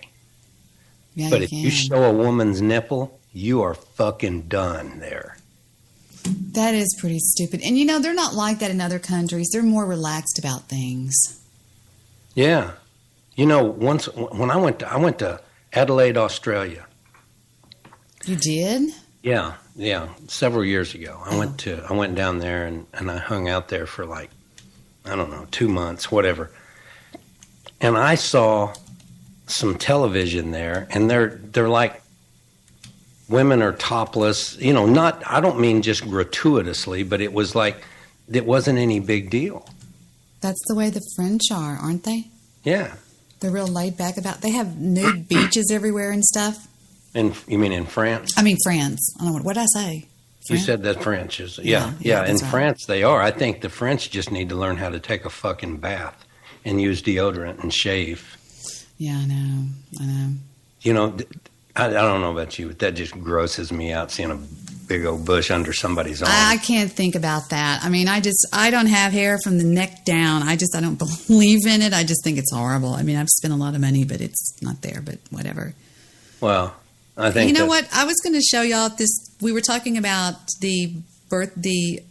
whenever you read somebody born, see if this sounds like me. This is mine. It says, few people understand power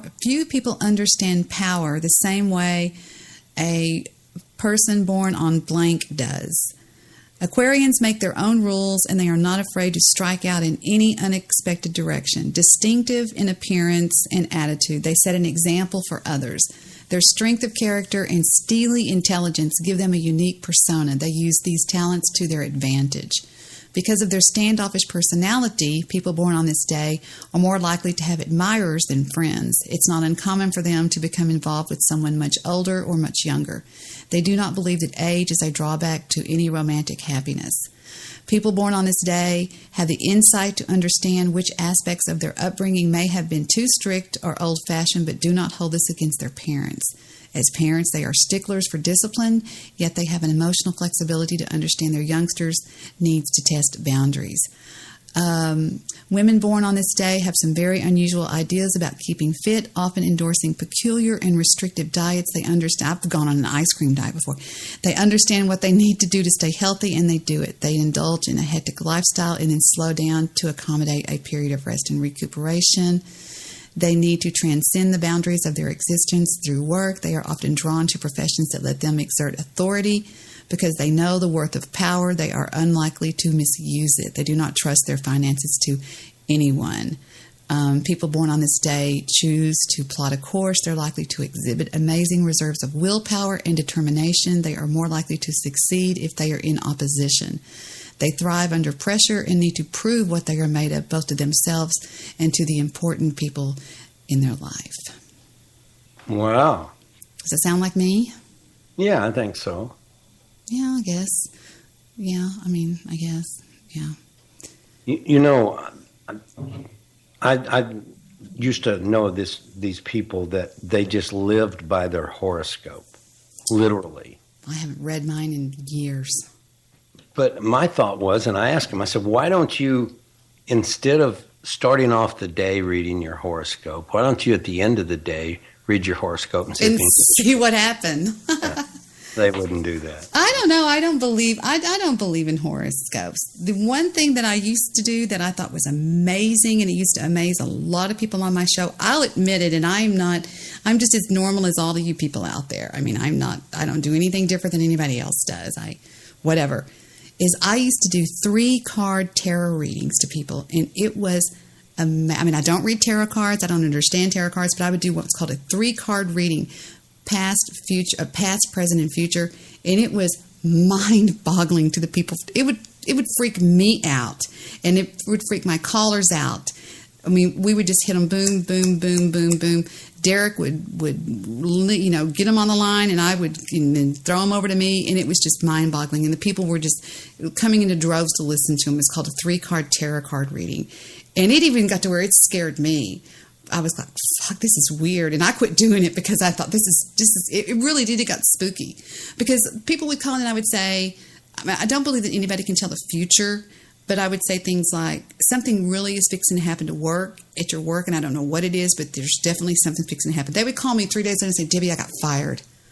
Or Debbie, I got a promotion. Or Debbie, something. I mean, this would happen more than just 10 times. This was like a lot, and it was weird that it would happen. But that's the closest I've ever gotten to any kind of heebie-jeebie, weird, eeny-meeny, chilly-weeny, the spirits were about to speak. Mm-hmm. That was as close as I ever got. And like I said, I quit doing it. But I just did that for several months over on the other network, and I was pretty popular for it. But I don't know. Well, I mean, if that works for you. And I'm not saying that none of that stuff is real. I just have a hard time. I'm pretty much a meat and potatoes guy. I don't even know how to describe it, but to me, when people start telling me this about things like that, and they say, oh, well, this house is haunted, and fuck a bunch of that. And if it is, a lot of people really take it to the oh my God. Yeah, a lot of people really go on, they really take it. A lot of people are freaked out. Like they've got these ghost hunters. They're like, oh man, we're going to go to this thing. They drive for miles and miles to do a ghost hunt thing bullshit. And it's just a lot of these men come into these ghost hunters. And I think it really took off during the time of, those shows on TV, Ghost Hunters. I tried to watch some of those shows. They never come up with shit, Lester, ever. It's kind of like the guy that's out hunting Sasquatch, Now that, I think those people are nuts. They are nuts, and they get out there and they go, well, this is the Framistan holler, and how do you fucking know? Well, they've had one picture since the dawning of time. They've never found bones. They've never found. I mean, you think with millions of people looking for this thing, they would have found it, and I just don't. I think it's rather nuts. I'm sorry. I mean, I know that's really horrible. I would love to get dressed up in one of those deals and go running through but I'm afraid somebody would shoot your ass. I would just absolutely love it. But then you get some guy, I'm going to kill that motherfucker. Watch this. I got him right in my crosshair. That's right. He sits and he licks his thumb. Shut up. She's off the site with it. You're so stupid. I used to know a guy online that was a serious fucking hunter. He was in Tennessee or something. He'd say, Debbie, he'd call up, his name was, what was his name? He called me all the time. He'd say, yeah, I got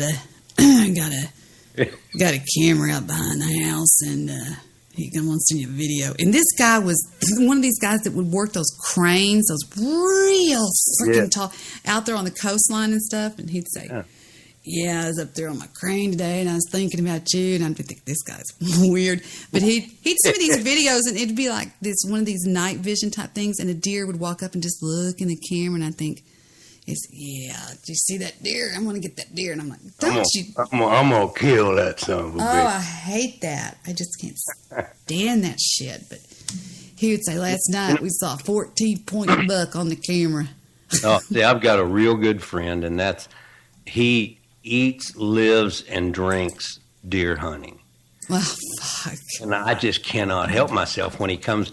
He'll come over. He'll come to my house, and he'll, we'll shoot the shit or whatever, and he'll say, "Yeah, I had to go out and take care of my feeder today." And I said, "What the fuck? You feeding Bambi?" I know. Don't even talk about it. It makes me so sad. Just don't get it. You feed this son of a bitch. A real hunter. If you want to get my respect as a hunter, take your knife and go get Bambi. Don't take a fucking gun. Yeah, it's so. I just think of lollipops and candy bars or something. I'm serious. Listen to this, guys. It's 1 minute 47 seconds. I'm probably not a typical Texan Listen. in that I don't hunt. I fish, but I don't hunt. And not because I think it might somehow be more holy to eat meat that's been bludgeoned to death by somebody else. That's not it. It's really early in the morning. It's really cold outside, and I don't want to go. My cousin Ray, on the other hand, thinks killing a deer with a deer rifle is magic in the forest. I'd like to do for you now my impression of my cousin Ray after the big kill.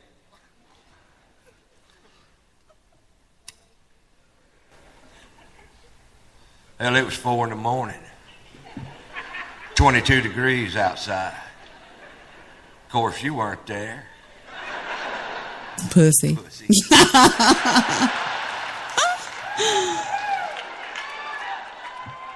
I'm in a camouflage deer blind with grease paint on my face.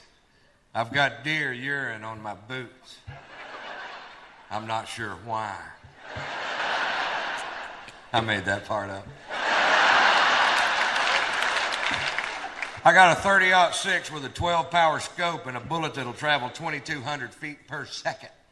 When that deer looked up to lick the salt sucker I'd hung from the danged old tree, caught him right above the eye. Like, yeah, well, I hit one with a van. Going 55 miles an hour with the headlights on and the horn blowing. Woo, that's an elusive little creature. Oh, that's funny. But that sounds exactly what we were talking. Hunters get so serious with that hunting shit. They're like, they are. When I grew up as a kid, I grew up deer hunting. In fact, I killed my first deer at 8 years old. Did you really? Mm-hmm. And I thought that's what men do. I really believed that. Every year, I could not wait for deer season. Really? And I hunted every year, and if I didn't get a deer, I figured I was a failure. I was this, that, whatever. But I hunted every year, and then I went to the Army and then went to war, and I come home, and I had no desire to kill anything. I don't even want to know. I can imagine. But yeah, I can't imagine just watching something die or something. I don't know what it is. I don't know. It's just weird to me. I don't even want to talk about it. Let's talk about something else. But I just want to say this though: if we were hungry, that'd be one thing. But we live in a country where food is abundant, and I know that people say that they need these hunting seasons to weed the deer out because they're this, that, and whatever. I just don't buy it. I don't believe it either. What comedian was it that was talking about flatulence? Remember they were saying that the cows have flatulence or some shit like that? They were talking about how they need to, I think it was Ron White that said something like that. I don't know what it was. It was pretty funny. Well, cows make up a huge portion of methane gas that... Yeah, that's what he was talking about. I don't remember who it was now. That is true. Well, Lester, I'm so glad you called in and you ended up showing up Rick. Do you think Rick was serious about me trying to... Can you imagine me taking my clothes off for somebody on webcam? Can you fucking imagine? Well, he knows you didn't do that. Oh, he was just joking. I think he was just being funny, and he is funny. Rick's a funny guy. He is funny. I'll give him that. He's funny. So... I don't have a problem with Rick at all. I never have. I think it's funny. I even thought it was funny when he did that song when I'm having a nervous breakdown. He fucking nailed me on it, asshole. And I was going, you don't understand. This is... I was freaking out. I totally chimped out that night. And he did. Did you ever hear that song he did? Or did you fucking do the song? No, I didn't do the song. Because that's when you were... Lester was one of my haters. I was a hater, though. I just did a couple of bits about you, and then I was done. Talking about... You did, what was it, the slot, slippery slot? He actually played this. I'm going to show these people what you played. He was on his show one night talking about me, and he goes, now this woman is so old that she actually, I think she could actually use this, fuck you, she could actually use this product. Now, I've never played this for you people, but listen to what this jerk did. He actually sent this to me. I got to find out when I did. It's here somewhere. I'll show you. It's a little, I mean, he didn't do it for me, but it was on the show when he was talking shit about me. Here it is. Take a listen to one of the, I hit the wrong thing. Slippery Slot. It's a commercial from Lester. Is it your voice doing it? Yeah, it is yours, isn't it? Yeah. Prick. Okay, listen. He goes, we'll be right back after this commercial message, and he plays this. Hey, ladies, Lester Bartholomew Jones here. Are you a woman in your early to mid-50s? I remember when I was listening to your show, I turned it off. You fucking asshole. I was like, you bastard. And so I come back with Lester, and I hit him back too a little bit. But anyway, here we go. Are you experiencing those dreaded postmenopausal symptoms? The symptoms that women sometimes experience when their usefulness as a woman has long passed them by. Well, they've turned into kind of a dry, barren area. We call that dusty twat syndrome, and there's help for you. Because I know that as you become older and you realize that your usefulness in society is gone, and there's just not a whole lot for you to contribute anymore. Your husband is looking for that little hard body. You know that every time he calls and says that he's working late, he's usually got some little hard body with her legs up behind her ears, nailing it balls deep. That's got to be devastating. There are some things that you can do to try to relieve dusty twat syndrome. In the oil business, we call that a dry hole. We've come out with a new product called Slippery Slot. That's right. You know what? If you order today, in as little as 24 hours, you can lube up and grease up that old dusty gash. That's right. Dusty gashes, no more. You will have Slippery Slot, where our slogan is, your slippery slot, slick as snot. That's right, girls. I'm telling you, in less than 24 hours, you can have that dusty gash looking just like the old axe wound that it used to be. This is Lester Bartholomew Jones, wishing you and yours the very best. Fucking prick. That was horrible. It was horrible. You know what? I haven't really ever listened to that. You got to listen to this. This was made into a drop by somebody that is your voice. Listen, you've never heard this. Y'all listen to this. Now listen closely to what Lester says. Like he and I have a big dick contest, and I walk away, and they ask me, Jesus Christ, you just eclipsed him. I just pulled out enough to win. I am telling you, I don't need to tell you what my net worth is. I just pulled out enough to win. Did you catch that? Yes. What a jerk. See, you know what though? When I'm doing stuff like that, or if I'm doing my, especially if I'm doing my show, since I don't script anything, I don't have any clue about what I just talked about. I may have an idea, but if I hear it, and I don't ever see, I hardly go listen to my shows. But if by chance I happen to be somewhere and somebody's playing my show and they're saying, "Oh, that was great," and they're playing it, I'm hearing it almost for the first time, just like they are.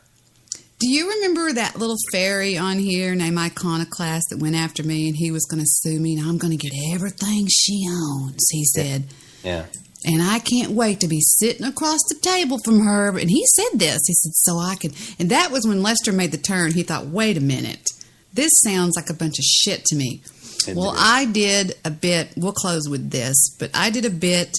It's called, and I swear by the blood that runs through me, I flipped on the mic, and I just ran with it. That's why I go, hello, everybody. My name is Bootsy McGee. I just made up a name on the fly, and I literally did this one take.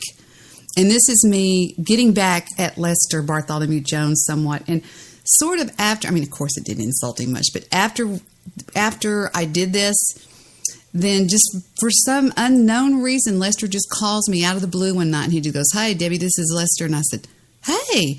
And we just sort of just clicked. Yeah, you got to remember though, unlike a lot of people that get on these venues, I don't really hold a grudge. I never held a grudge. I wasn't ever mad at you. I wasn't ever anything. It just I was never mad at you. I thought it. I did some funny bits. I did that one where it sounded like the old man, Thurgood Daly or whatever his name was. With Guy.